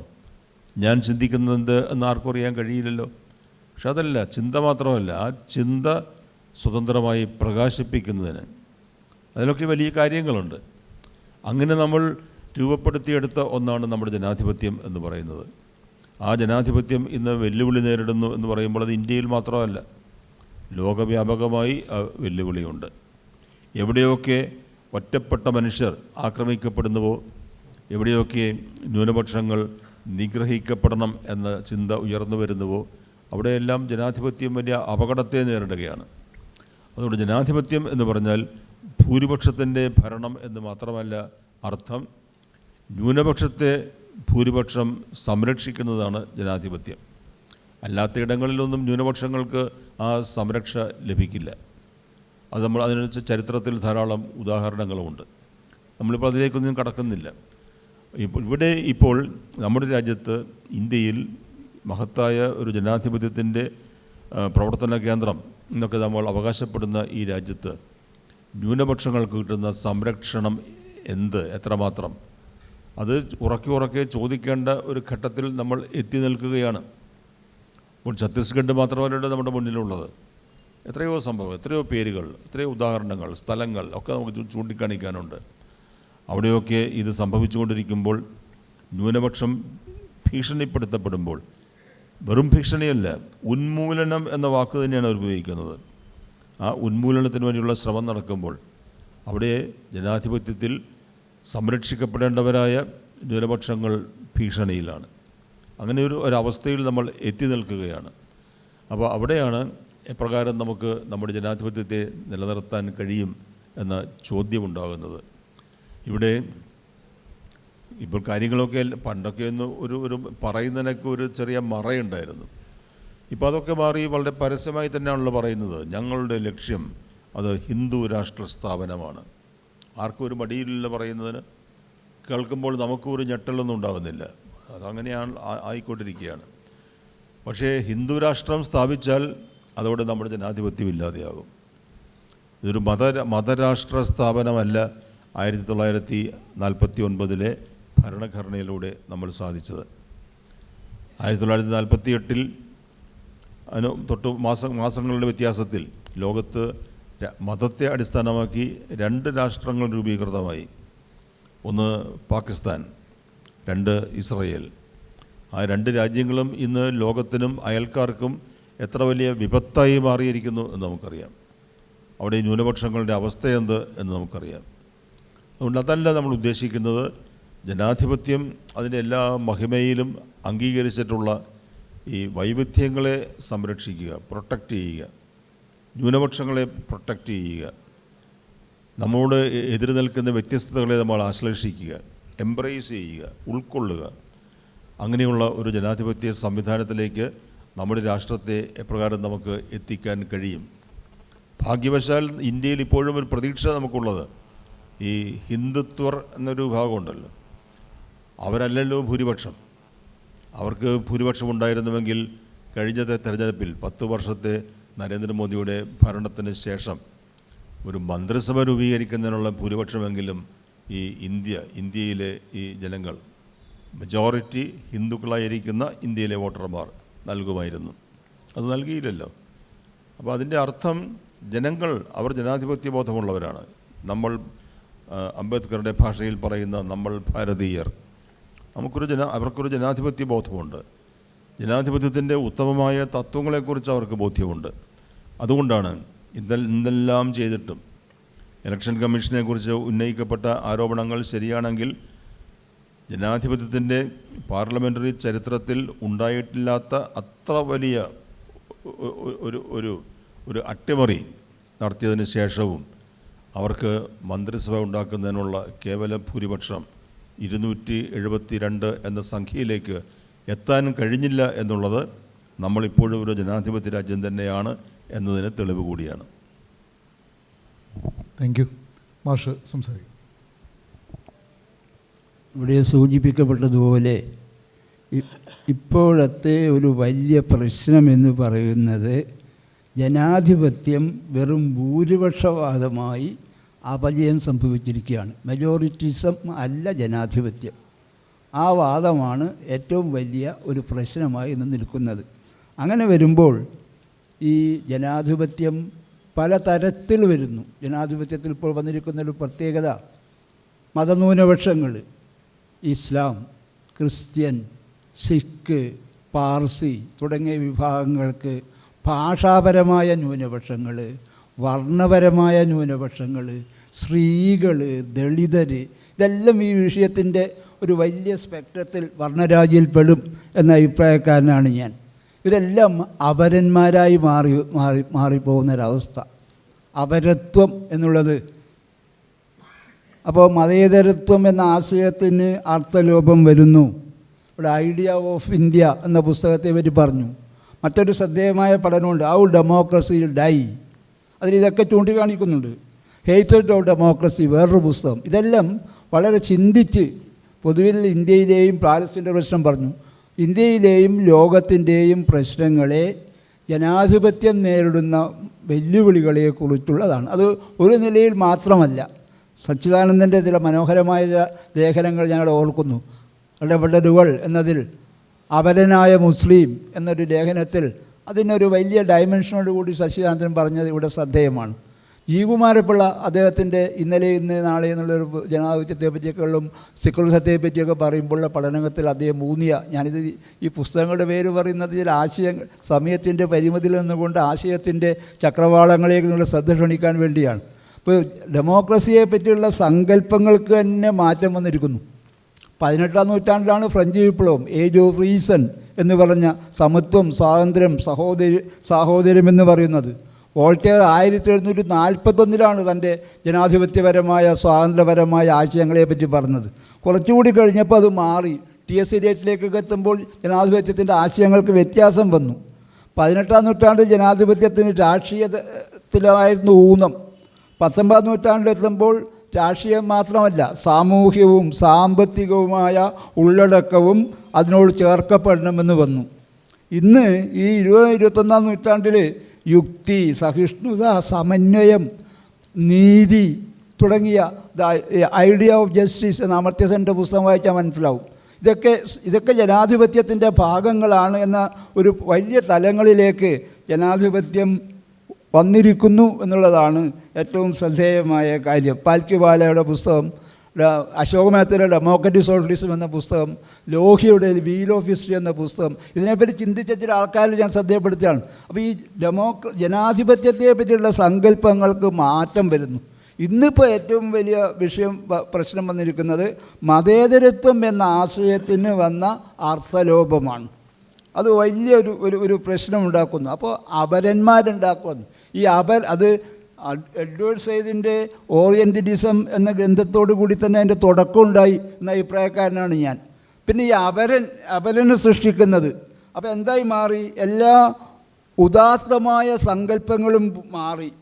ഒരു സമത്വാധിഷ്ഠിതമായ മതേതരമായ ജനാധിപത്യ റിപ്പബ്ലിക് എന്ന നിലയിൽ നിന്ന് പരാശ്രിത മതാധിഷ്ഠിത അർദ്ധ ഫാസിസ്റ്റ് ദേശരാഷ്ട്രം എന്ന നിലയിലേക്ക് ഇന്ത്യ പതിച്ചുകൊണ്ടിരിക്കുന്നു എന്നുള്ളതാണ് ഇന്നത്തെ ഏറ്റവും ദുഃഖകരമായ കാര്യം. അപ്പോൾ ദേശീയതയെ പറ്റിയുള്ള സങ്കല്പങ്ങൾ, ടാഗോറിൻ്റെയൊക്കെ ആശയങ്ങൾ ഒക്കെ ഇവിടെ, നെഹ്റുവിൻ്റെയൊക്കെ ചിന്തകൾ, ഗാന്ധിയുടെ അന്ത്യോദയം വലിയ ശ്രദ്ധേയമായ ആശയമാണ്. ഗാന്ധി ഈ ജനാധിപത്യത്തെക്കുറിച്ച് ഇപ്പോൾ കാലാശ്ശേരിയുടെ അവസാനത്തെ പുസ്തകത്തിൽ ജനാധിപത്യം എന്ന കൂട്ടക്ഷരം എന്ന പുസ്തകത്തിലെ ഒരു അധ്യായം അതാണ്. ഗാന്ധി എങ്ങനെ ജനാധിപത്യത്തെ കണ്ടു എന്നുള്ളതൊക്കെ പ്രത്യേകത. അത് അന്ത്യോദയമാണ്. ഏറ്റവും പാവപ്പെട്ടവൻ്റെ ഏത് വിഭാഗത്തിൽപ്പെട്ടായാലും മത, ജാതി, രാഷ്ട്ര, പരിസ്ഥിതി അടക്കം, ദളിത് പ്രശ്നങ്ങൾ അടക്കം ഇതെല്ലാം കൂടിയിട്ടുള്ള ഒരു വലിയ കാൻവാസിൽ മാത്രമേ, ഒരു വലിയ സ്പെക്ട്രത്തിൽ മാത്രമേ, ഒരു വലിയ വർണ്ണരാജിയിൽ കൂടി മാത്രമേ നമുക്ക് ജനാധിപത്യത്തെ പറ്റി ഇന്നത്തെ കാലത്ത് പഠിക്കാൻ പറ്റൂ. അപ്പോൾ ഒരുപാട് ആൾക്കാർ അപരനാക്കി മാറ്റപ്പെടുന്നു. അങ്ങനെ മനുഷ്യത്വമില്ലായ്മ വരുന്നു എന്നുള്ളതാണ്. അപ്പോൾ ഫാസിസം, അതാണ് എംബർട്ടോ എക്കോ എന്നു പേരായ പ്രസിദ്ധനായൊരു ചിന്തകനുണ്ട്, ഇറ്റാലിയൻ ചിന്തകനാണ്. അദ്ദേഹം ഫാസിസത്തിൻ്റെ സ്വഭാവം എന്താണ് എന്ന് വളരെ ശ്രദ്ധേയമായി പഠനത്തിന് വളർന്നുണ്ട്. അദ്ദേഹത്തിൻ്റെ അത് വായിച്ചാൽ അത് മുഴുവനും ഇന്ത്യയിലെ ഇന്നത്തെ പരിസ്ഥിതിക്ക് യോജിച്ചു പോകുന്നു എന്നുള്ളതാണ് നമ്മുടെ ദുഃഖം. ഇവരൊക്കെ സൂചിപ്പിക്കുകയുണ്ടായി. വന്നിരിക്കുന്നൊരു പ്രത്യേകത ഇന്ന് പല തലങ്ങളിൽ ഇന്ത്യ ഇന്ന് ആ ഒരു തലങ്ങളിലേക്ക് ഫാസിസത്തിൻ്റെ ഒരു തലങ്ങളിലേക്ക് നമ്മൾ ജനാധിപത്യം വിട്ടുകൊണ്ട് കടന്നു പോകുന്നുവോ എന്ന ഒരു ദുഃഖം നമ്മളിലൊക്കെ ബാക്കി നിൽക്കുന്നു എന്നുള്ളതാണ് പ്രത്യേകത. അതാണ് ഏറ്റവും അക്കമിട്ട് പറയുന്നുണ്ട് അംബേദ്കർ. എങ്ങനെയൊക്കെയാണ് ഫാസിസം വരുന്നത്, അതെങ്ങനെയൊക്കെ നമ്മളെ നശിപ്പിക്കുന്നു. ഇപ്പോൾ അനാർക്കിസവും ഹ്യൂമനിസവും അതിലൊക്കെ ഉള്ളതിൽ പവർ ആൻഡ് മൊറാലിറ്റി തുടങ്ങിയ ഗ്രന്ഥങ്ങളിലൊക്കെ ഇത്തരം നല്ല ശ്രദ്ധേയമായ പഠനങ്ങളുണ്ട്. അധികാരവും ഒരു പ്രശ്നമാണ്. ജനാധിപത്യത്തെ പറ്റിയും മറ്റുള്ളവരെ പറ്റിയും പറയുമ്പോൾ അധികാരം മനുഷ്യൻ്റെ ഏറ്റവും വലിയ ആഗ്രഹം, മനുഷ്യനെ ഏറ്റവും നിയന്ത്രിക്കുന്ന ഘടകം അധികാരമാണ് എന്ന് പറഞ്ഞുകൊണ്ട് ബർട്രൻഡ് റസ്സലിൻ്റെ ഒരു പുസ്തകമുണ്ട്, പവറാണ് പ്രധാനം. അത് ഈ അധികാരത്തെ പറ്റിയുള്ള ചിന്ത ജനാധിപത്യ ചിന്തയിൽ വളരെ പ്രധാനമാണ്. അത് കൺഫ്യൂഷ്യസ് മുതൽ പ്ലാറ്റോ മുതൽ റസ്സൽ മുതൽ ഫുക്കോ മുതൽ മാർക്സ് മുതൽ എലിയാസ് കനൈറ്റി മുതൽ എറിക് ഫ്രോം മുതൽ ഒക്കെയുള്ള വലിയ ലോകത്തിലെ ചിന്തകന്മാർ, പല നോബൽ പ്രൈസ് കിട്ടിയവരാണ്. അവരെല്ലാം ഈ അധികാരത്തിൻ്റെ പ്രശ്നം, അധികാരം ജനജീവിതത്തെ എങ്ങനെ ബാധിക്കുന്നു, ജനാധിപത്യവും അധികാരത്തെക്കുറിച്ചുള്ള സൂക്ഷ്മമായ ചിന്തകൾ എന്ന് പറയുന്നത് വളരെ പ്രസിദ്ധമായ. അപ്പോൾ ഞാൻ പറഞ്ഞു തരുന്നത്, നമ്മൾ ഒരു ചെറിയ തലങ്ങളിൽ നിന്ന് ചിന്തിച്ചാൽ മാത്രം പോരാ. ഒരു കാലഘട്ടങ്ങളിൽ ഇപ്പോൾ അതുപോലെ ഇന്ത്യൻ സമൂഹത്തിന് ജനാധിപത്യ ബോധമുണ്ടോ എന്നൊരു ചോദ്യം പലരും ചിന്തിക്കാറില്ല. പൊതുവെ ഇന്ത്യൻ ജനാധിപത്യം, ഇന്ത്യൻ സമൂഹം എന്ന് പറയുന്നത് ഇന്ത്യൻ കുടുംബം എന്നൊക്കെ പറയുന്നത് ജനാധിപത്യ ബോധമുള്ളതല്ല എന്നൊരു വാദമുണ്ട്. മറ്റൊരു വാദം വരുന്നത്, ഇപ്പോൾ സിറ്റി സ്റ്റേറ്റ്സ്, സെബാസ്റ്റ്യൻ പോൾ സൂചിപ്പിക്കുകയുണ്ടായി, സിറ്റി സ്റ്റേറ്റ്സിൽ ഗ്രീക്കിലാണ് ജനാധിപത്യത്തിൻ്റെ ആശയങ്ങൾ നന്നായി നടപ്പിലാക്കിയത്. അതൊക്കെ ചെറിയ ചെറിയ രാഷ്ട്രങ്ങളായിരുന്നു. ചെറിയ സിറ്റി സ്റ്റേറ്റ്സിൽ മാത്രമേ ജനാധിപത്യത്തിൻ്റെ ആശയങ്ങൾ പൂർണ്ണമായി നടപ്പാക്കാൻ പറ്റൂ.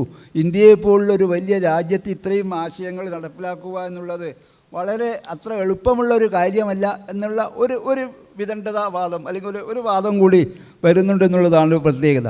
അപ്പോൾ ജനാധിപത്യം യഥാർത്ഥമാവണമെങ്കിൽ സമത്വബോധം വേണം, സമത്വത്തിൽ നീതിബോധം വേണം. പലരും പ്രതിരോധ പ്രവർത്തനങ്ങൾ ആവശ്യമാണ്. ഇപ്പോൾ ഭക്തി ഇന്ത്യയെ ഒന്നാക്കാൻ ഭക്തി പ്രസ്ഥാനം ഇന്ത്യയെ ഒന്നാക്കാൻ വന്ന ഒരു പ്രസ്ഥാനമാണ്. അതിലുള്ള ഒരു പ്രതിരോധ പ്രവർത്തനം കബീറിൻ്റെയും ഒക്കെ റഹീമിൻ്റെയും ഒക്കെ ഒരു പ്രതിരോധ പ്രവർത്തനം, ശശികാന്തിൻ്റെ ഒരു പുസ്തകം തന്നെയുണ്ട് അതിനെക്കുറിച്ച്. അതൊക്കെ വളരെ ശ്രദ്ധേയമായ കാര്യമാണ്. അതുപോലെ അധികാരത്തിൻ്റെ ക്രൂരതകൾ, മനുഷ്യൻ ഉപഭോഗ സംസ്കാരത്തിന് അടിമപ്പെടുന്നത്, വികസനത്തിൻ്റെ പേരിൽ പ്രകൃതിയെ ചൂഷണം ചെയ്തത്, ദരിദ്രരോടും ന്യൂനപക്ഷങ്ങളോടും ദളിതരോടും കുട്ടികളോടും സ്ത്രീകളോടും ചെയ്യുന്ന അക്രമങ്ങൾ, ഇക്കോ ഫാസിസം, യന്ത്രങ്ങളും ടെക്നോളജിയുടെ ഫാസിസം. ജോർജ് ഓർവെലൊക്കെ അത് പണ്ടേ സൂചിപ്പിച്ചിട്ടുണ്ട്. ജനാധിപത്യത്തെ പറ്റി പറയുമ്പോൾ ചോപ്പക് ബദേഴ്സ്, നമ്മൾ കുറച്ച് വൈൽഡ് റേഞ്ചിൽ പോയാൽ അറിയാം. ചോപ്പക് ബദേഴ്സ് എന്നുള്ള വലിയ എഴുത്തുകാർ, ചെക്കോസ്ലോവക്കിയൻ എഴുത്തുകാരാണ്. കീഴജന്മം CJ തോമസ് തർജ്ജമ ചെയ്തിട്ടുണ്ട്.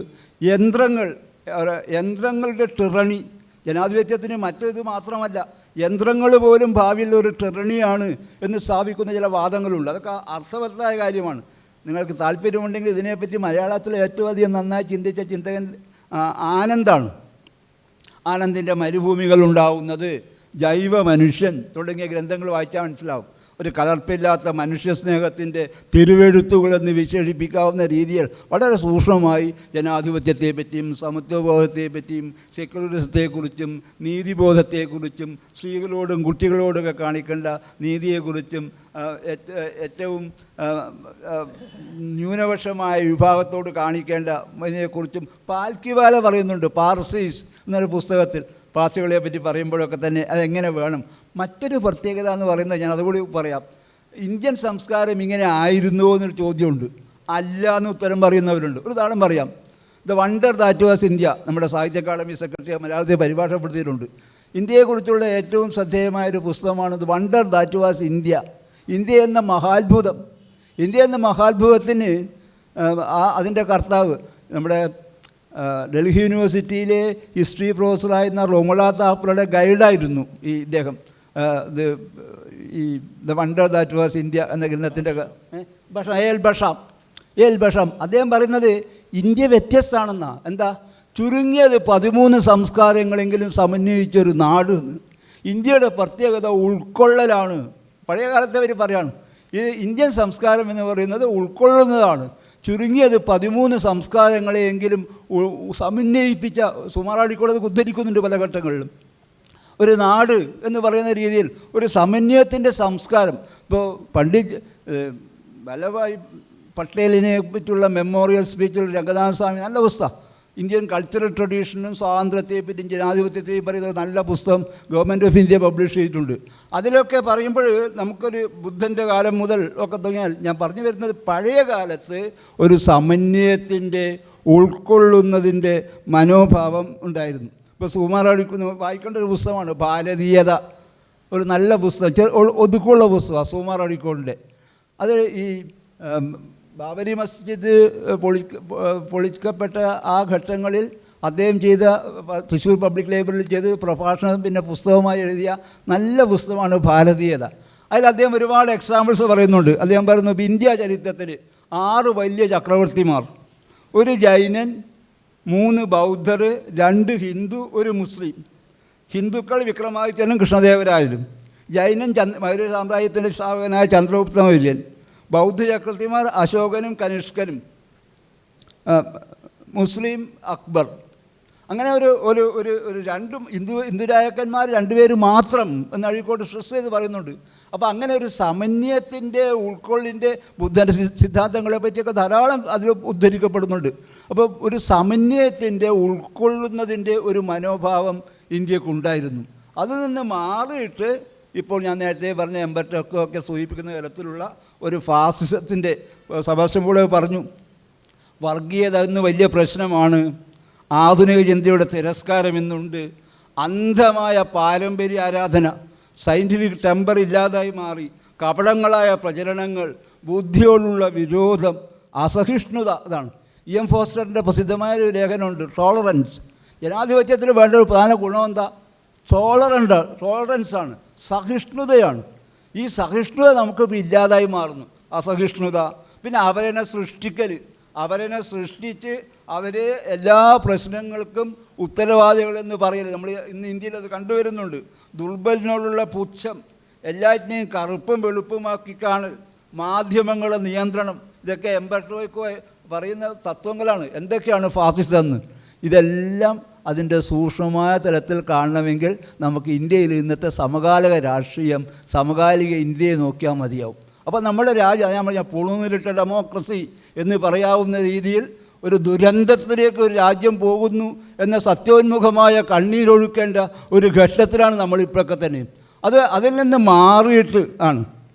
നിന്ന് മാറിയിട്ടുള്ള ഒരു ഇതാണ് ഈ അപരന്മാരെ സൃഷ്ടിക്കാത്ത മതേതരത്വമുള്ള സമത്വോന്മുഖമായ ജനാധിപത്യപരമായ ഒരു റിപ്പബ്ലിക് എന്ന നിലയിൽ നിന്ന് നമ്മൾ എന്ത് ചെയ്യണം? ഇപ്പോൾ പോകുന്നത് മതാധിഷ്ഠിത അർദ്ധ ഫാസിസ്റ്റ് ദേശരാഷ്ട്രം എന്ന നിലയിലേക്ക് ഇന്ത്യ പോകുമ്പോൾ നമുക്കതിൻ്റെ മൂല്യബോധത്തിലും ജനാധിപത്യബോധത്തിലും സമന്വയത്തിലും സഹിഷ്ണുതയിലും ഒക്കെ സ്ഥാപിക്കേണ്ടതിൻ്റെ ഒരു പ്രാധാന്യത്തിലാണ് ഞാൻ പോകുന്നത്. ഞാൻ ഒറ്റ ആശയം പറഞ്ഞ് നിർത്താം, സമയത്തിൻ്റെ പരിമിതിയുണ്ട്. ബൈബിളിൽ ഒരു സങ്കല്പമുണ്ടല്ലോ, കായൻ അബേലിനെ കൊല്ലുന്നു. അപ്പോൾ അബേൽ എവിടെ ചോദിക്കുന്നു? അബേൽ എവിടെ? അപ്പം കൊന്ന ജ്യേഷ്ഠൻ പറയുന്ന മറുപടി ഞാൻ എൻ്റെ സഹോദരൻ്റെ കാവൽക്കാരനോ എന്നാണ് അന്നാണ് ചോദിക്കുന്നത്. പ്രിയമുള്ളവരെ, ഞാനിത് പറയുന്നത് നമ്മൾ എടുക്കേണ്ട ഒരു നിലപാട്, നമ്മൾ നമ്മുടെ സഹോദരന്മാരുടെ, അത് മുസ്ലിമാവട്ടെ, ക്രിസ്ത്യാനിയാവട്ടെ, പാർസിയാവട്ടെ, സിഖാവട്ടെ, നമ്മുടെ സഹോദരന്മാരുടെ കാവലാളുകൾ നമ്മളാണ് എന്നൊരു മനോഭാവം, എന്നൊരു വിശ്വാസം, ബൈബിളൊക്കെ നൽകിയ ആ ഒരു വിശ്വാസം നമ്മൾ ഉൾക്കൊള്ളുകയും സമത്വോന്മുഖമായ നീതിബോധമായ സമസ്ത ജീവിതത്തിൻ്റെ രംഗങ്ങളും, പ്രകൃതി അടക്കം, ദളിതടക്കം, മറ്റു മതങ്ങളടക്കം, സ്ത്രീകളടക്കം ഉള്ള സമസ്തരോടും നീതി പുലർത്തുന്ന ഒരു ജനാധിപത്യ ബോധം ഉണ്ടാകുക എന്നുള്ളതാണ് ഇന്നത്തെ കാലത്തെ നമ്മുടെ ഏറ്റവും വലിയ ആവശ്യം എന്ന് പറഞ്ഞ് ഞാൻ ചുരുക്കുന്നു. ശ്രീ റസാഖ്. എനിക്ക് തോന്നുന്നു കുറച്ചുകൂടെ യാഥാർത്ഥ്യബോധത്തോടു കൂടി സംസാരിക്കേണ്ട സമയമായി എന്നുള്ളതാണ്. അംബേദ്കറിലേക്ക് തന്നെ അല്ലെങ്കിൽ ഭരണഘടനയിലേക്ക് തന്നെ തിരിച്ചു പോവുകയാണ്. അംബേദ്കർ ഒരു സമയത്ത് 1950 പറയുന്നുണ്ട്, the new constitution is flexible, workable and can hold Indians together in times of war and peace. യുദ്ധത്തിൻ്റെയും സമാധാനത്തിൻ്റെയും സമയത്ത് ഇന്ത്യക്കാരെ ഒരുമിപ്പിക്കാൻ പറ്റുന്ന ഫ്ലെക്സിബിളായിട്ടുള്ള മാതൃകാപരമായിട്ടുള്ള ഒരു ഭരണഘടനയാണ് നമുക്കിപ്പോൾ ഉണ്ടാക്കിയിട്ടുള്ളത്. But if anything goes wrong, എന്തെങ്കിലും മോശമായിട്ട് വരുന്നുണ്ടെങ്കിൽ it's not because the constitution is bad. അങ്ങനെ എന്തെങ്കിലും മോശമായിട്ട് വരുന്നുണ്ടെങ്കിൽ ഭരണഘടന മോശമായതുകൊണ്ടല്ല, ഭരണനിർവഹണ രംഗത്ത് മോശം മനുഷ്യരെത്തിപ്പെടുന്നത് കൊണ്ടായിരിക്കും. മാൻ ഗോസ് വൈൽ എന്നാണ് അദ്ദേഹം പറഞ്ഞത്. മോശപ്പെട്ട മനുഷ്യർ ഭരണനിർവഹണ രംഗത്ത് വന്നു എന്ന് കരുതിയാൽ മതി, അല്ലാതെ ഭരണഘടനയുടെ തകരാറല്ല. അത് യാഥാർത്ഥ്യമായിക്കൊണ്ടിരിക്കുകയാണ്. നമ്മൾ ന്യൂനപക്ഷങ്ങളിലേക്ക് വരിക. ഇന്ത്യയിൽ ഏറ്റവും പ്രബലമായ ന്യൂനപക്ഷം എന്ന് പറയുന്ന ആരാണ്? 15% വരുന്ന 20 കോടി വരുന്ന മുസ്ലിങ്ങളാണ്. 80 കോടിയാണ് ഹൈന്ദവ പോപ്പുലേഷൻ എങ്കിൽ ഏതാണ്ട് 15% വരുന്ന മുസ്ലിങ്ങൾ. ആ മുസ്ലിങ്ങളോട് ഇപ്പം നേരത്തെ സെബാസ്റ്റ്യൻ പോൾ സാറൊക്കെ പറഞ്ഞ പോലെ essence of democracy is concern for others എന്നുള്ളതാണ് റസലിൻ്റെ ഡെഫിനിഷൻ എന്ന് പറയുന്നത്. മറ്റുള്ളവർക്കായിട്ടുള്ള പരിഗണനയാണ് ജനാധിപത്യത്തിൻ്റെ എസൻസ് എന്ന് പറയുന്നത്. ആ മറ്റുള്ളവർ ഇവിടെ വരുന്നത് മുസ്ലിങ്ങളെന്ന് പറയുന്ന അല്ലെങ്കിൽ ക്രിസ്ത്യൻസ് എന്ന് പറയുന്ന ന്യൂനപക്ഷങ്ങളോട് നാളിതുവരെ ഈ 79 വർഷത്തെ സമീപനം എന്താണെന്ന് ചോദിച്ചു കഴിഞ്ഞാൽ വളരെ കൃത്യമാണ്. നിങ്ങൾ ആലോചിക്കേണ്ട ഒരു കാര്യം, ഹാൻസ് മെൻഡർ അദ്ദേഹത്തിൻ്റെ വളരെ പ്രധാനപ്പെട്ട ഒരു നിരീക്ഷണം നടത്തുന്നുണ്ട്. ഇന്ത്യയിൽ മുസ്ലിങ്ങൾ മാത്രമാണ് ഇന്ത്യക്കാർ ബൈ ചോയ്സ് തെരഞ്ഞെടുപ്പിലൂടെ ഇഷ്ടപ്രകാരമുള്ള തെരഞ്ഞെടുപ്പിലൂടെ ഇന്ത്യൻ പൗരന്മാരായിട്ടുള്ള ഒരു വിഭാഗം മുസ്ലിങ്ങളാണ്. ബാക്കി നമ്മളെല്ലാവരും തന്നെ we became Indians by chance, but Muslims became Indians by choice. അവർക്കൊരു ചോയ്സ് ഉണ്ടായിരുന്നു. മുസ്ലിങ്ങളുടെ മുമ്പിൽ മാത്രമാണ് ചോയ്സ് ഉണ്ടായിരുന്നത്. അവർക്ക് പാകിസ്ഥാനിൽ പോകാമായിരുന്നു. പക്ഷേ ഈ പറയുന്ന 20 കോടി മനുഷ്യർ ഇവിടെ നിന്നു.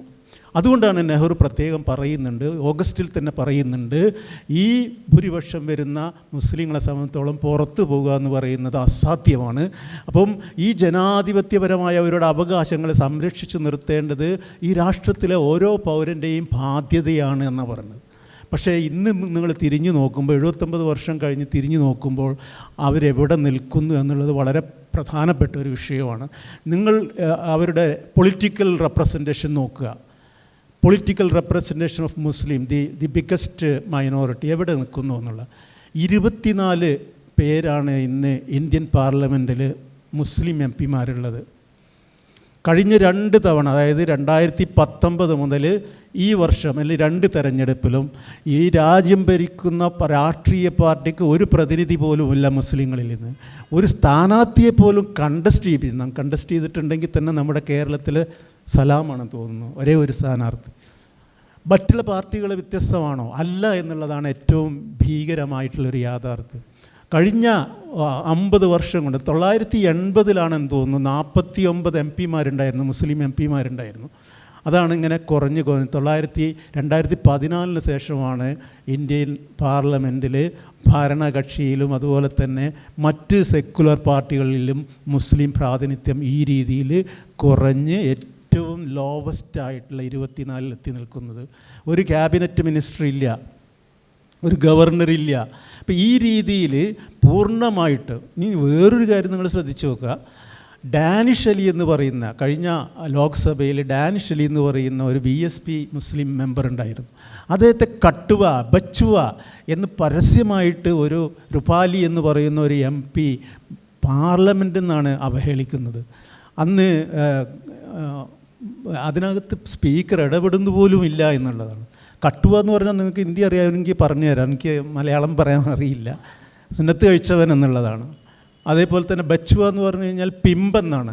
നിങ്ങളൊരു MP-യെ ആ രീതിയിൽ ഇപ്പം അതേപോലെ തന്നെ നിങ്ങൾ UP-യിലെ മുസ്ലിങ്ങളെ സംബന്ധിച്ചിടത്തോളം നിങ്ങൾ ശ്രദ്ധിക്കേണ്ട ഒരു പോയിൻ്റ്, UP-യിലെ മുസ്ലിങ്ങൾക്ക് 68 ദിവസം അവരുടെ ഇപ്പം ബുച്ചേഴ്സ് ആണെന്നുണ്ടെങ്കിൽ അവർ ഈ ഇറച്ചി കട നടത്തുന്നവരാണെന്നുണ്ടെങ്കിൽ 68 ദിവസം അവർക്ക് ഇറച്ചി കടയിൽ വ്യാപാരം നടത്താൻ പറ്റില്ല. ഈ എന്താണ് കാവഡ് യാത്ര തുടങ്ങി പല യാത്രകളാണ്. അപ്പോൾ ജീവസന്ധാരണത്തിനുള്ള വഴി അടയുന്നുണ്ട്. അതേപോലെ തന്നെ ഞാൻ വേറൊരു കാര്യം, തൃപ്താത്യാഗി എന്ന് സമയം പറയുന്നത്, തൃപ്താത്യാഗി എന്ന് പറയുന്ന അവർക്ക് വിദ്യാഭ്യാസത്തിനുള്ള ഞാൻ പറയുന്നത് ദൈനംദിന ജീവിതത്തിൽ ഈ പറയുന്ന ലെജിസ്ലേറ്റീവ് ലെവലിലോ ഭരണരംഗത്തോ ഒന്നുമല്ല, ദൈനംദിന ജീവിതത്തിൽ പോലും അവരെ വേട്ടയാടപ്പെടുന്നുണ്ട്. മുസ്ലിം എന്ന് പറയുന്ന സിമ്പിൾ അല്ലെങ്കിൽ ഏതൊക്കെ രീതിയിലുള്ള ചിഹ്നങ്ങളുണ്ടോ, തൊപ്പി അല്ലെങ്കിൽ ബുർക്ക അല്ലെങ്കിൽ പള്ളി അല്ലെങ്കിൽ മിനാരം, പള്ളിയുടെ മിനാരം അല്ലെങ്കിൽ ഉറുദു ഭാഷയിലെ ഒരു എന്താ പറയുക ഒരു ബോർഡ്, ഇവയെല്ലാം തന്നെ ഹിന്ദു സംസ്കാരത്തിൻ്റെ ഭീഷണിയാണ് എന്നാണ് ഈ പറയുന്ന രീതിയിലുള്ള ഒരു പൊതുരംഗത്തേക്ക് പ്രക്ഷേപിക്കപ്പെടുന്നത്. അപ്പം ഞാൻ നേരത്തെ തൃപ്താത്യാഗി എന്ന് പറയുന്ന ടീച്ചർ ഒന്ന് ആലോചിച്ച് നോക്കൂ. ആ ക്ലാസ്സിലെ ഒരേ ഒരു മുസ്ലിം കുട്ടിയാണുള്ളത്. ആ മുസ്ലിം കുട്ടിയെ മുന്നോട്ട് വിളിച്ചു വന്നിട്ട് ബാക്കി 49 കുട്ടികളെ കൊണ്ട് അവൻ്റെ മുഖത്തടിപ്പിക്കുന്നു. അവൻ ചെയ്ത തെറ്റെന്താണ്? അവൻ മുസ്ലിമായി പിറന്നു എന്നുള്ളതാണ്. ചേതൻ ശർമ്മ, വേറൊരാളെ ഞാൻ പറയാറ്, ഈ റെയിൽവേ ഉദ്യോഗസ്ഥൻ. ആ റെയിൽവേ ഉദ്യോഗസ്ഥനെ കുറിച്ച് പറയുമ്പം അതിന് മുമ്പായിട്ട് പറയേണ്ടത്, നിങ്ങൾ ആലോചിച്ച് നോക്കും, ഏറ്റവും അടുത്തിട്ടുണ്ടായിട്ടുള്ള 2 കന്യാസ്ത്രീകളെ അറസ്റ്റ് എന്താണെന്ന് ആലോചിച്ച് നോക്കൂ നിങ്ങൾ. അവിടെ നടക്കുന്നത് ഈ ഒരു ടിക്കറ്റ് എക്സാമിനർക്ക് ഇവരുടെ ബാക്ക്ഗ്രൗണ്ട് അന്വേഷിക്കേണ്ട ബാധ്യതയുണ്ടോ? ടിക്കറ്റ് ഉണ്ടോ ഇല്ലയെന്ന് മാത്രം അന്വേഷിച്ചാൽ മതി. അവരെന്ത് ചെയ്യുന്നു? അവരുടെ ബാധ്യതക്കപ്പുറത്ത് പോയിട്ട് പോലീസിലേക്ക് ഇൻഫർമേഷൻ പാസ് ചെയ്യുന്നു ഒരു സംശയത്തിൻ്റെ പേരിൽ. അപ്പം ഞാൻ പറയുന്നത് ഈ ഉദ്യോഗസ്ഥ തലത്തിൽ ഇത് പ്രാവർത്തികമാക്കപ്പെടുന്നുണ്ട്. ഇപ്പം തൃപ്താത്യാഗി എന്ന് പറയുന്ന ഒരു കുട്ടി, അതേപോലെ തന്നെ ഗുജറാത്തിൽ നിങ്ങൾ ആലോചിച്ച് നോക്കൂ, കഴിഞ്ഞ ആഗസ്റ്റ് 15-ന് ആ സ്കൂളിലെ ഏറ്റവും ഹയസ്റ്റ് റാങ്ക് കിട്ടിയ മുസ്ലിം കുട്ടിയായിരുന്നു. ആ കുട്ടിയെ വിളിക്കാതെ സ്റ്റേജിലേക്ക് 2ാമത് മാർക്ക് കിട്ടിയ കുട്ടിയെ വിളിക്കുന്നു, എന്നിട്ട് കൊടുക്കുന്നു. പരസ്യമായ അവഹേളനമാണ്.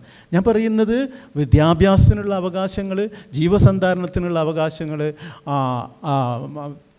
ഭക്ഷണത്തിനുള്ള, വസ്ത്രത്തിനുള്ള, നിങ്ങൾ ഏത് സമയവും ആക്രമിക്കപ്പെടാം. ഈ രീതിയിലുള്ള അതിഭീകരമായ അവസ്ഥയാണ് വടക്കേ ഇന്ത്യ. നമ്മൾ ഈ കേരളത്തിൻ്റെ സുരക്ഷിതത്വത്തിൽ നിന്ന് ഞാൻ നേരത്തെ പറഞ്ഞ ഒരു പോയിൻ്റ് കൂടെ പറയുകയാണ്.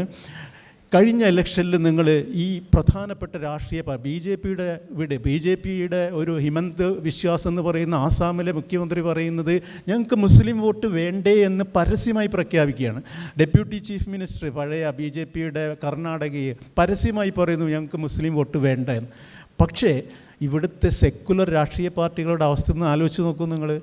ഒരു രാഷ്ട്രീയ പാർട്ടിയുടെയും 2 രാഷ്ട്രീയ പാർട്ടികളെ വേണമെങ്കിൽ എക്സെപ്ഷൻ പറയാം, അത് CPM-ഉം DMK-യുമാണ്. ബാക്കി ഒരു രാഷ്ട്രീയ പാർട്ടിയുടെ പ്രകടന പത്രികയിലും മുസ്ലിം എന്ന പദം ഉപയോഗിച്ചിട്ടില്ല. മുസ്ലിം സ്ഥാനാർത്ഥികളെ നിർത്തുന്നില്ല. അവർ പറയുന്നത് ന്യായം മുസ്ലിങ്ങളെ നിർത്തിക്കഴിഞ്ഞു കഴിഞ്ഞാൽ അത് ഇവർ വേറെ ദുർവ്യാഖ്യാനം ചെയ്യുമെന്നുള്ളത്. അതുകൊണ്ട് മെല്ലെ പോകെ മുസ്ലിം പ്രാതിനിധ്യം പാർലമെൻറ്റിലും നിയമസഭയിലും കുറയുന്ന അതിഭീകരമായ അവസ്ഥയുണ്ട്.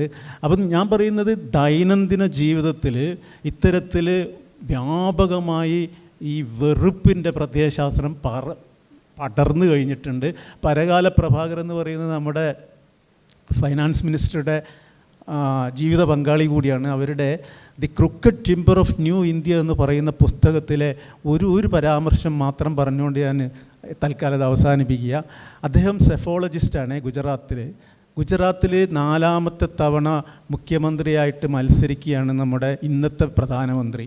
ആ സമയത്ത് അദ്ദേഹം സെഫോളജിസ്റ്റ് എന്നുള്ള നിലയ്ക്ക് ഗുജറാത്തിലെ ഗ്രാമത്തിലൂടെ സഞ്ചരിച്ച് കാറ് നിർത്തി ഏതാനും കർഷകരുടെ ഒരു കൂട്ടം ഭക്ഷണം കഴിക്കുന്നുണ്ട്. അവരോട് ചോദിക്കുന്നു, നിങ്ങൾ ഈ തെരഞ്ഞെടുപ്പിൽ ആർക്കാണ് വോട്ട് കൊടുക്കുന്നത്? അപ്പോൾ അവർ പറയുന്നു, ഞങ്ങൾ മോദിജിക്കാണ്. വീണ്ടും അവരോട് ചോദിക്കുന്നു, എന്തുകൊണ്ട്, വൈ മോദി, എന്തുകൊണ്ട് നിങ്ങൾ മോദിജിക്ക് കൊടുക്കുന്നു?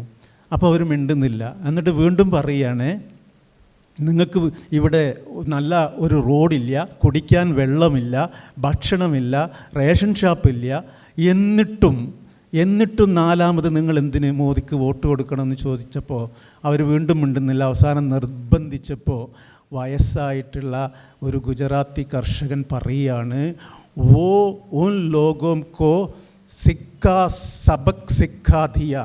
ഗുജറാത്തി ഭാഷയിലാണ്. वो उन लोगों को सबक सिखा दिया. പക്ഷേ മോദിജി ആ കൂട്ടരെ ഒരു പാഠം പഠിപ്പിച്ചിട്ടുണ്ട്. മിയാക്കളെ പാഠം പഠിപ്പിച്ചിട്ടുണ്ട്, അത് മാത്രം മതി ഞങ്ങൾക്ക് അയാൾക്ക് വോട്ട് ചെയ്യാൻ. ഈ രീതിയിൽ വ്യാപകമായി വടക്കേ ഇന്ത്യ മുഴുവൻ വെറുപ്പിൻ്റെ പ്രത്യയശാസ്ത്രം വ്യാപിച്ചിട്ടുണ്ട്. എന്നിട്ട് പരകാല പ്രഭാകർ പറയുന്നത്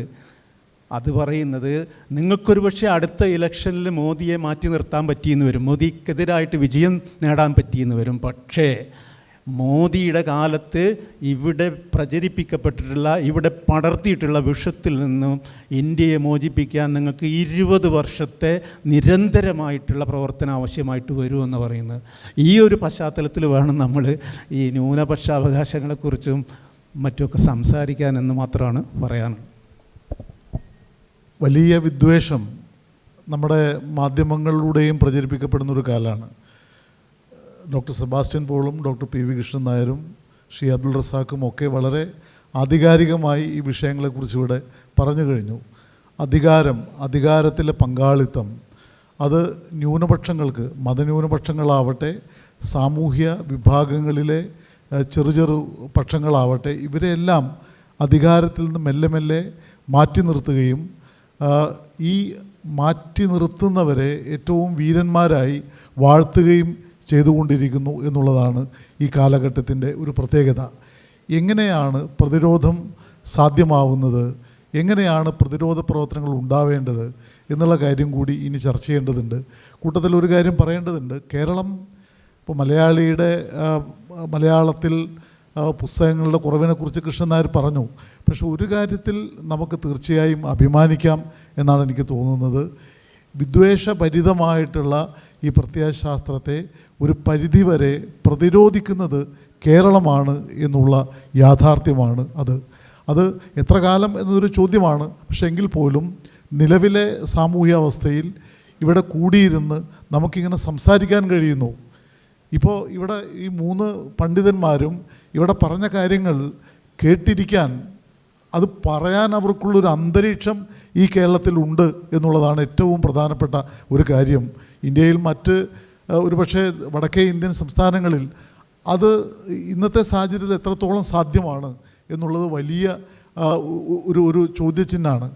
ഡൽഹിയിലെ ശ്രീ സുർജിത്തിൻ്റെ പേരിലുള്ള ഒരു സ്കൂൾ, ഒരു പഠന സ്കൂളിൽ ക്ലാസ് നടത്താൻ ഞങ്ങൾ സമ്മതിക്കില്ല എന്ന് പറയുക മാത്രമല്ല, അവിടെ പോലീസിനെ വിന്യസിച്ച് അത് പിരിച്ചുവിടാൻ അല്ലെങ്കിൽ അത് അവസാനിപ്പിക്കാൻ അധികാരികൾക്ക് കഴിയുന്നൊരു ഘട്ടമാണ് ഇത്.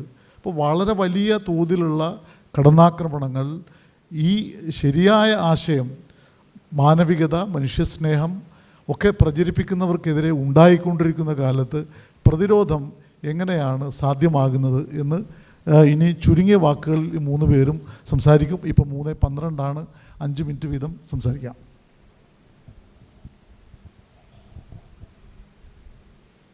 നമ്മൾ ന്യൂനപക്ഷ സംരക്ഷണം ജനാധിപത്യത്തിലെ പ്രധാനപ്പെട്ട ഉത്തരവാദിത്തമാണ് എന്ന് പറയുമ്പോൾ ആരാണ് ഈ ന്യൂനപക്ഷങ്ങൾക്കെതിരെ നിൽക്കുന്നത് എന്ന ചോദ്യം കൂടിയുണ്ട്. അത് ഏതെങ്കിലും ഒരു പ്രധാനമന്ത്രിയോ അല്ലെങ്കിൽ അദ്ദേഹത്തിൻ്റെ പാർട്ടിയോ മാത്രമല്ല. നമ്മളെല്ലാം ഉള്ളിൻ്റെ ഉള്ളിൽ നമ്മളറിയാതെ ഒരു ഫാസിസ്റ്റ് കുടിയിരിക്കുന്നുണ്ട്. മറ്റുള്ളവരെ അംഗീകരിക്കാതിരിക്കുക, മറ്റുള്ളവർക്ക് ഇടം നൽകാതിരിക്കുക, അവരുടെ നിഗ്രഹത്തിന് വേണ്ടി പ്രവർത്തിക്കുക എന്ന് വെച്ചാൽ നമ്മളോട് വിയോജിക്കുന്നവരെ നമ്മൾ യോജിക്കുന്നില്ല. അങ്ങനെ ഒരു വിചാരത്തോടെ ഒരു ജനാധിപത്യത്തിന് മുന്നോട്ട് പോകാൻ കഴിയില്ല. അപ്പോൾ ജനാധിപത്യം എന്ന് പറയുമ്പോൾ മാനവികതയാണ് ഏറ്റവും ഉത്തമമായ മതം. ആ മാനവികതയുടെ മൂല്യങ്ങളെ ഉൾക്കൊണ്ടുകൊണ്ട് സ്വാംശീകരിച്ചുകൊണ്ട് പ്രവർത്തിക്കാൻ നമുക്ക് കഴിയണം. അങ്ങനെ വരുമ്പോൾ മാത്രമേ നമ്മൾ ഓരോരുത്തരും പൂർണ്ണമായും ജനാധിപത്യവാദിയാകുമ്പോഴാണ് നമ്മുടെ സമൂഹവും രാഷ്ട്രവും ജനാധിപത്യമായി മാറുന്നത്. അങ്ങനെയുള്ള പ്രവർത്തനത്തിന് നമ്മളെ നമ്മൾ വിളിക്കപ്പെടുന്ന ഒരവസ്ഥയുണ്ട്. കാരണം വലിയ തോതിലുള്ള ഒരു ആപത്തിനെ നമ്മൾ നേരിട്ടുകൊണ്ടിരിക്കുകയാണ്. ലോകത്തിൻ്റെ എല്ലാ ഭാഗങ്ങളിലും അതുണ്ട്. തീവ്ര വലതുപക്ഷ പ്രസ്ഥാനങ്ങളുടെ ജനാധിപത്യത്തിലൂടെയുള്ള തിരിച്ചുവരവ്, അത് ഹിറ്റ്ലർ കാലം മുതൽ നമ്മളിത് കാണുന്നുണ്ടത്. അവരൊന്നും ആയുധബലം കൊണ്ട് അധികാരത്തിൽ വന്നവരല്ല. അവർ ഇന്ത്യയിൽ നരേന്ദ്രമോദിയുടെയൊക്കെ കാര്യത്തിൽ നമ്മൾ കാണുന്നത് പോലെ പാർലമെൻ്ററി ജനാധിപത്യത്തിൻ്റെ വഴികൾ, ആ വഴികൾ ഫലപ്രദമായി ബുദ്ധിപൂർവമായി സ്വീകരിച്ചുകൊണ്ട് അവരുടെ ലക്ഷ്യസ്ഥാനങ്ങളിലേക്ക് എത്തുന്നവരാണ്. അത് വലിയ അപകടം തന്നെയാണ്. അപ്പോൾ ജനാധിപത്യത്തിലൂടെയാണ് ജനാധിപത്യ വിരുദ്ധമായ ശക്തികൾ അധികാരത്തിൽ വരുന്നത്. ആ അപകടം നമ്മൾ തിരിച്ചറിയേണ്ടിയിരിക്കുന്നു. ജനാധിപത്യത്തിന് നിരവധി മുറികൾ, ഞാൻ പലപ്പോഴും പറയാറുണ്ട്, ധാരാളം മുറികളുള്ള ഒരു സൗധമാണ് ജനാധിപത്യമെങ്കിൽ അവിടെ ഫാസിസത്തിനും ഒരു മുറിയുണ്ട്. അവസരം കിട്ടുമ്പോൾ, തരം കിട്ടുമ്പോൾ ആ മുറിയുടെ വാതിൽ തുറക്കപ്പെടുകയും ഈ ഫാസിസ്റ്റ് ശക്തികൾ പുറത്തു വരികയും ചെയ്യും. അപ്പോൾ ഫാസിസം എന്നത് ഏകാധിപത്യത്തെ നമുക്ക് വീണ്ടും കൈകാര്യം ചെയ്യാം. നമ്മൾ ഇന്ദിരാഗാന്ധിയുടെ ഏകാധിപത്യത്തെ കണ്ടവരാണ്. അത് പരാജയപ്പെടുത്തുന്നതിനുള്ള അവസരം നമുക്ക് കിട്ടി. അത് ഇന്ത്യൻ ജനത പ്രയോജനപ്പെടുത്തുകയും ചെയ്തു. പക്ഷേ ഫാസിസം എന്ന് പറയുന്നത് അതിനേക്കാളൊക്കെ അപ്പുറത്ത് നിൽക്കുന്ന വലിയ വിപത്ത് തന്നെയാണ്. അതിൻ്റെ പ്രത്യേകതകൾ ഒന്ന് നമുക്ക് പെട്ടെന്ന് തിരിച്ചറിയാൻ കഴിയില്ല. രണ്ട്, തിരിച്ചറിഞ്ഞാൽ തന്നെ നമുക്ക് എളുപ്പത്തിൽ പരാജയപ്പെടുത്താൻ കഴിയില്ല. നമ്മുടെ ചിന്തയെ അത്രമാത്രം ഫാസിസം സ്വാധീനിക്കുകയാണ്. ചരിത്രത്തിൻ്റെ പുനർനിർമ്മിതി, ചരിത്രത്തിൻ്റെ പുനർവ്യാഖ്യാനം അപകടകരമായ രീതിയിൽ ഇന്ത്യ ചരിത്രം തിരുത്തി എഴുതപ്പെടുകയാണ്. സ്കൂൾ പാഠപുസ്തകങ്ങളിൽ നിന്ന് വലിയ കാലഘട്ടങ്ങൾ ഒഴിവാക്കപ്പെടുന്ന അവസ്ഥ വരുന്നു. എവിടെയും ഒരു അപരദ്വേഷം, ന്യൂനപക്ഷങ്ങളോട്, വ്യത്യസ്ത മതങ്ങളിൽപ്പെട്ടവരോട്, മുസ്ലിങ്ങളോട്, ക്രിസ്ത്യാനികളോട് ഒക്കെയുള്ള വിദ്വേഷം, ഇത് ഈ കൊച്ചുകുട്ടികളുടെ മനസ്സിൽ വരെ അവർ കടത്തി വിട്ടുകൊണ്ടിരിക്കുകയാണ്. അതുകൊണ്ട് ഫാസിസം എന്ന് പറയുന്നത് ഒരു ഏകാധിപതിയുടെ ഒരുപക്ഷെ നമുക്ക് പരാജയപ്പെടുത്താൻ കഴിയുന്ന, ഇല്ലാതാക്കാൻ കഴിയുന്ന ഒരു അവസ്ഥ. അതിനേക്കാൾ വ്യത്യസ്തമായി ഫാസിസം എന്ന് പറയുന്നത് നമ്മുടെ ചിന്തയെ സ്വാധീനിക്കുന്ന ഒന്നായി മാറുകയാണ്. നമ്മുടെ ചിന്തയെ സ്വാധീനിക്കുന്നു. ആ ചിന്തയെ സ്വാധീനിക്കുന്നതിനുള്ള മാർഗങ്ങൾ പലതാണ്. ഞാനിപ്പോൾ ഇനി അതിൻ്റെ വിശദാംശങ്ങളിലേക്ക് കടക്കുന്നില്ല. അതുകൊണ്ട് ഫാസിസത്തിനെതിരെയുള്ള ഏറ്റവും നല്ല ചെറുത്തുനിൽപ്പ്, അതിൻ്റെ ഏറ്റവും ആദ്യം നമ്മൾ ചെയ്യേണ്ടത്, നമ്മൾ ഓരോരുത്തരും നമ്മുടെ ഉള്ളിലുള്ള ഈ ഫാസിസ്റ്റ് ചിന്താഗതികൾ ഒഴിവാക്കി ഉത്തമമായ ജനാധിപത്യ തത്വങ്ങൾ, ജനാധിപത്യ സംസ്കാരം സ്വീകരിക്കുന്നതിന് തയ്യാറാവുക എന്നുള്ളത് തന്നെയാണ്.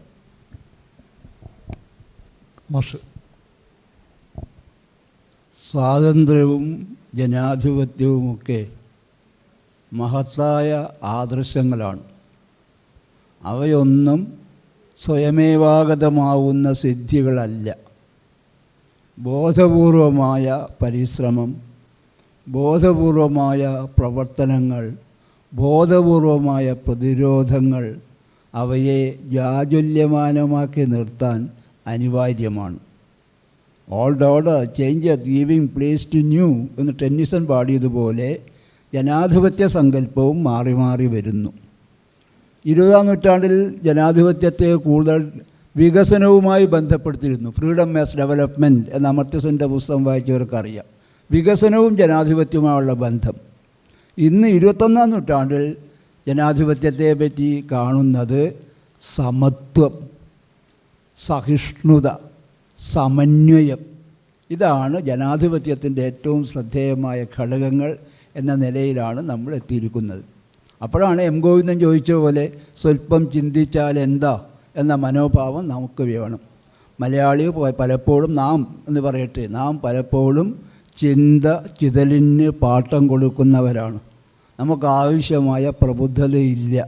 നമ്മുടെ മുസ്ലിം സഹോദരനൊക്കെ ആക്രമിക്കപ്പെടുമ്പോൾ ജോൺ ലൺ പറഞ്ഞതുപോലെ അവസാനം അവർ നമ്മളെയും പിടികൂടുന്ന ഒന്നാണ് ഫാസിസം എന്നുള്ളത് നമ്മൾ ഓർത്തേ മതിയാവും. അതുകൊണ്ട് തീർച്ചയായും നമ്മളൊക്കെ നിരന്തരമായ ജാഗ്രത എന്നുള്ളതാണ് ജനാധിപത്യത്തിന് ആവശ്യമായ ഒരു ഘടകം. ആ നിതാന്തമായ ജാഗ്രത നമ്മുടെ ജീവിതത്തിൽ എപ്പോഴും ജനാധിപത്യം കാത്തു സൂക്ഷിക്കാൻ ഉണ്ടായേ മതിയാവുള്ളൂ. അവരുടെ ശബ്ദം, മനുഷ്യൻ്റെ ശബ്ദം സംഗീതം പോലെ കേൾക്കുന്ന കാലം എന്ന് നമ്മൾ പറഞ്ഞത് വളരെ ശ്രദ്ധേയമായ ഒരാശയമാണ്. അത് ഉൾക്കൊള്ളാൻ വേണ്ടി ജനാധിപത്യത്തിൻ്റെ മൂല്യങ്ങൾ സൂക്ഷിക്കാൻ വേണ്ടി പുസ്തകങ്ങളിൽ മാത്രമല്ല നമ്മുടെ ജീവിതത്തെ ജനാധിപത്യത്തിൻ്റെയും സ്വാതന്ത്ര്യത്തിൻ്റെയും മൂല്യങ്ങളുടെ ക്രിയാത്മകമായ വ്യാഖ്യാനമാക്കി മാറ്റാൻ, അപരൻ എൻ്റെ സഹോദരനാണ് എന്ന മനോഭാവത്തോടുകൂടി പ്രവർത്തിക്കാൻ നമ്മളെല്ലാം പ്രതിജ്ഞാബദ്ധരാവേണ്ടതാണ്. ആ പ്രതിജ്ഞ എടുത്തുകൊണ്ട് നമുക്ക് ഭാരതത്തെ സ്വാതന്ത്ര്യത്തിൻ്റെയും സമത്വത്തിൻ്റെയും സ്നേഹത്തിൻ്റെയും ഒക്കെ മേഖലയിലേക്ക് നയിക്കാൻ വേണ്ടി ശ്രമിക്കാം. അതായിരുന്നു ഗാന്ധിജി ചെയ്തത്. സാഗരാജല സേവിതമായ ഭാരതത്തിൻ്റെ ഒരറ്റം മുതൽ മറ്റേ അറ്റം വരെ സഞ്ചരിച്ച് സമസൃഷ്ടങ്ങളുടെ കണ്ണുനീർ തുളച്ച മഹാത്മാഗാന്ധിയുടെ വഴി അതിന് ഏറ്റവും പറ്റിയ വഴിയാണ്. ഞാനും പ്രാർത്ഥിക്കുന്നു, നാണയങ്ങൾ കഴിവ് എത്രയും തുച്ഛം, മാനസമഹത്വമീ ക്ഷേമരാഷ്ട്രത്തെ തീർക്കൂ. പ്രിയപ്പെട്ട, ഞാനൊരു ചരിത്ര വിദ്യാർത്ഥി ആയതുകൊണ്ട് തന്നെ ഞാൻ വളരെ ശുഭാപ്തി വിശ്വാസിയാണ്. ചരിത്രത്തിൽ നിന്ന് നമുക്ക് കിട്ടിയിട്ടുള്ള പാഠം അതാണ്. ജർമ്മനിയിൽ 2 പതിറ്റാണ്ടിനപ്പുറത്തേക്ക് ഹിറ്റ്ലർക്കോ അല്ലെങ്കിൽ ഇറ്റലിയിൽ മുസോളിനിക്കോ പോകാൻ സാധിച്ചില്ല എന്നുള്ള യാഥാർത്ഥ്യം നമ്മുടെ മുമ്പിലുണ്ട്. ശുഭാപ്തി വിശ്വാസത്തിന് മറ്റൊരു കാരണം അടുത്ത കാലത്ത് നമുക്ക് കിട്ടിയിട്ടുള്ള ചില അനുഭവങ്ങൾ കൂടിയാണ്. ഡൽഹിയിൽ ഈ കഴിഞ്ഞ 2019 പൗരത്വ നിയമത്തിനെതിരായിട്ട് ഷഹീൻ ബാഗിൽ നടന്ന സമരത്തിലേക്ക് ഞാൻ നിങ്ങളുടെ ശ്രദ്ധ ക്ഷണിക്കുകയാണ്. ആ സമരത്തിൽ 6000-ഓളം വരുന്ന വീട്ടമ്മമാർ, നമ്മളെപ്പോലെ വിദ്യാഭ്യാസമൊന്നുമില്ലാത്ത സാധാരണ വീട്ടമ്മമാർ നിരന്തരമായ സത്യാഗ്രഹ സമരത്തിന് തെരുവിലേക്ക് ഇറങ്ങുകയാണ്. അവരെ മുല്ലമാരല്ല നയിച്ചിട്ടത്. തൊട്ടപ്പുറത്ത് ഈ പറയുന്ന പള്ളിയിൽ ജുമാ മസ്ജിദിലെ ഇമാമൊക്കെ ഉണ്ട്. ആ ഇമാമിനെ അവർ വിടുകയാണ്. എന്നിട്ട് ആരുടെ കീഴിലാണ്? ചന്ദ്രശേഖർ ആസാദ് എന്ന് പറയുന്ന ഭീം നേതാവിൻ്റെ കീഴിൽ ഈ വീട്ടമ്മമാർ ഒരു കൈയിൽ ഖുറാനും മറുകൈയിൽ ഇന്ത്യൻ ഭരണഘടനയുമായിട്ട് എത്ര ദിവസമാണെന്ന് ആലോചിച്ച് നോക്കൂ. പോരാടിയ ചരിത്രം, വീരചരിത്രം നമുക്ക് മുമ്പിലുണ്ട്. ഞാൻ പറയുന്നത് അതുകൊണ്ട് തന്നെ ഞാൻ ഇത്രയൊക്കെ ദുരന്ത ചാവി നിലനിൽക്കുന്ന ഒരുപാട് സംഭവങ്ങളോട് നിങ്ങൾ പങ്കുവെച്ചെങ്കിലും പ്രതീക്ഷയുണ്ട്. ഈ സിയാവുൽ ഇസ്ലാം എന്ന് പറയുന്ന ഹിന്ദുവിൽ സ്ഥിരമായിട്ട് എഴുതുന്ന ഒരു കക്ഷിയുണ്ട്, സിയാവുൽ ഇസ്ലാം. അദ്ദേഹത്തിൻ്റെ വളരെ അടുത്ത ഒരു പുസ്തകം, വളരെ നന്നായിട്ട് ചർച്ച ചെയ്യപ്പെടുന്നൊരു പുസ്തകമുണ്ട്, being Muslim in Hindu India. Being Muslim in Hindu India. അതിലവസാനം കുറേ കാര്യങ്ങൾ പറഞ്ഞിട്ട് ആ പുസ്തകം അവസാനിപ്പിക്കുന്നത് ഇതേപോലെയുള്ള ഒരു പ്രതീക്ഷാ നിർഭരമായിട്ടുള്ള ഒരു സ്വപ്നത്തോടു കൂടിയാണ്. അത് പറയുന്നത് അഹമ്മദ് ഫെയ്സ് എന്ന് പറയുന്ന 947 ഇന്ത്യക്ക് സ്വാതന്ത്ര്യം കിട്ടിയ നിമിഷത്തിൽ അഹമ്മദ് ഫെയ്സ് എഴുതി, യേ സുബാ വോ നഹി ഹമാരേ മൻസിൽ അബി തക് ന ആയി. നമ്മൾ സ്വപ്നം കണ്ട പ്രഭാതം ഇതല്ല, നമ്മുടെ വീട് ഇനിയും നമ്മൾ അണഞ്ഞിട്ടില്ല എന്ന്. അതേപോലെ തിരിച്ച് അദ്ദേഹം പറയുന്നത് വോ സുബ ആയേക എന്നാണ്. അതായത് നല്ല ഒരു പുതിയ ഇന്ത്യയുടെ അല്ലെങ്കിൽ പഴയ ഇന്ത്യ എന്ന് പറയുന്ന ആശയത്തെ തിരിച്ചു പിടിക്കാൻ പറ്റുന്ന പുതിയ ഇന്ത്യയുടെ ഒരു അരുണോദയം, പ്രഭാത കിരണം പ്രത്യക്ഷപ്പെടുക തന്നെ ചെയ്യുമെന്ന് പറഞ്ഞുകൊണ്ടാണ് ആ പുസ്തകം അവസാനിക്കുന്നത്. ആ പ്രതീക്ഷ തന്നെയാണ് എനിക്കുള്ളത്. പക്ഷേ ഈ പ്രതീക്ഷ പറയുമ്പോൾ ഞാൻ മനസ്സിലാക്കുന്നൊരു കാര്യം, ഇവിടുത്തെ ന്യൂനപക്ഷങ്ങൾ കൃത്യമായിട്ടും മതനിരപേക്ഷ ശക്തികളോടൊപ്പം നിന്നുകൊണ്ട്, ഞാനതുകൊണ്ടാണ് ചന്ദ്രശേഖർ ആസാദിൻ്റെ കീഴിൽ ഈ മുസ്ലിം സ്ത്രീകളുടെ സമരത്തെ പ്രത്യേകം എടുത്തു പറയുന്നത്. ആ രീതിയിലുള്ളൊരു സമരമല്ലാതെ ഇവിടുത്തെ ന്യൂനപക്ഷങ്ങൾ മാത്രം സംഘടിപ്പിച്ചുകൊണ്ട് വ്യത്യസ്തമായി സമരം ചെയ്തു കഴിഞ്ഞു കഴിഞ്ഞാൽ ഈ വംശീയതയ്ക്ക്, ഭൂരിപക്ഷ വംശീയ പാർട്ടിക്ക് വളരെ എളുപ്പത്തിൽ അവരുടെ കാര്യങ്ങൾ നിറവേറ്റാനാവുമെന്നുള്ള സംശയമില്ല. അതുകൊണ്ട് തന്നെ മതനിരപേക്ഷമായ ഒരു മുന്നേറ്റമാണ്, ഒരു ജനകീയ പ്രക്ഷോഭമാണ് ഇനി ഉണ്ടാവേണ്ടത്. അത് ഉണ്ടായിരിക്കും, ഉണ്ടാവാതിരിക്കാൻ തരമില്ല എന്ന പ്രതീക്ഷയോടെ അവസാനിപ്പിക്കും.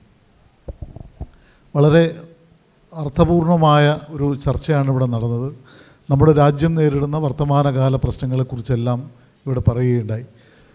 ഇന്ത്യയുടെ സ്വാതന്ത്ര്യത്തിന് വേണ്ടി ഏറ്റവും ശക്തമായ പോരാട്ടം ഇന്ത്യയിൽ മതനിരപേക്ഷത ഉയർത്തിപ്പിടിക്കുന്നതിന്, ന്യൂനപക്ഷാവകാശം സംരക്ഷിക്കുന്നതിന്, ഇന്ത്യയുടെ സ്വാതന്ത്ര്യം നേടുന്നതിന് ഏറ്റവും വലിയ പോരാട്ടം നടത്തിയ മഹാത്മാഗാന്ധിജിയുടെ ചിത്രത്തേക്കാൾ വലിപ്പത്തിൽ, ഉയരത്തിൽ ഇന്ത്യൻ സ്വാതന്ത്ര്യ സമരത്തെ ഒറ്റുകൊടുത്ത, ആ സ്വാതന്ത്ര്യ സമര പോരാട്ടത്തിൻ്റെ നിർണായകമായ പല ഘട്ടങ്ങളിലും വഴിമാറി നടന്ന ഒരു വ്യക്തിയെ, നേതാവിനെ പ്രതിഷ്ഠിക്കുന്ന ഒരു കാലത്ത് തീർച്ചയായും വലിയ പോരാട്ടം എല്ലാ തലത്തിലും നടക്കേണ്ടതുണ്ട് എന്നുള്ള ആശയം തന്നെയാണ് ഈ ചർച്ചയിലൂടെ ഉരുത്തിരിഞ്ഞു വന്നത് എന്ന് ഞാൻ കരുതുന്നു. ചർച്ചയിൽ സംസാരിച്ച 3 പേർക്കും, 3 പണ്ഡിതരായിട്ടുള്ള സുഹൃത്തുക്കൾക്കും നന്ദി പ്രകാശിപ്പിക്കുന്നു. ഇവിടെ പങ്കെടുത്ത മുഴുവൻ ആളുകൾക്കും നന്ദി പ്രകാശിപ്പിച്ചുകൊണ്ട് അവസാനിപ്പിക്കുന്നു.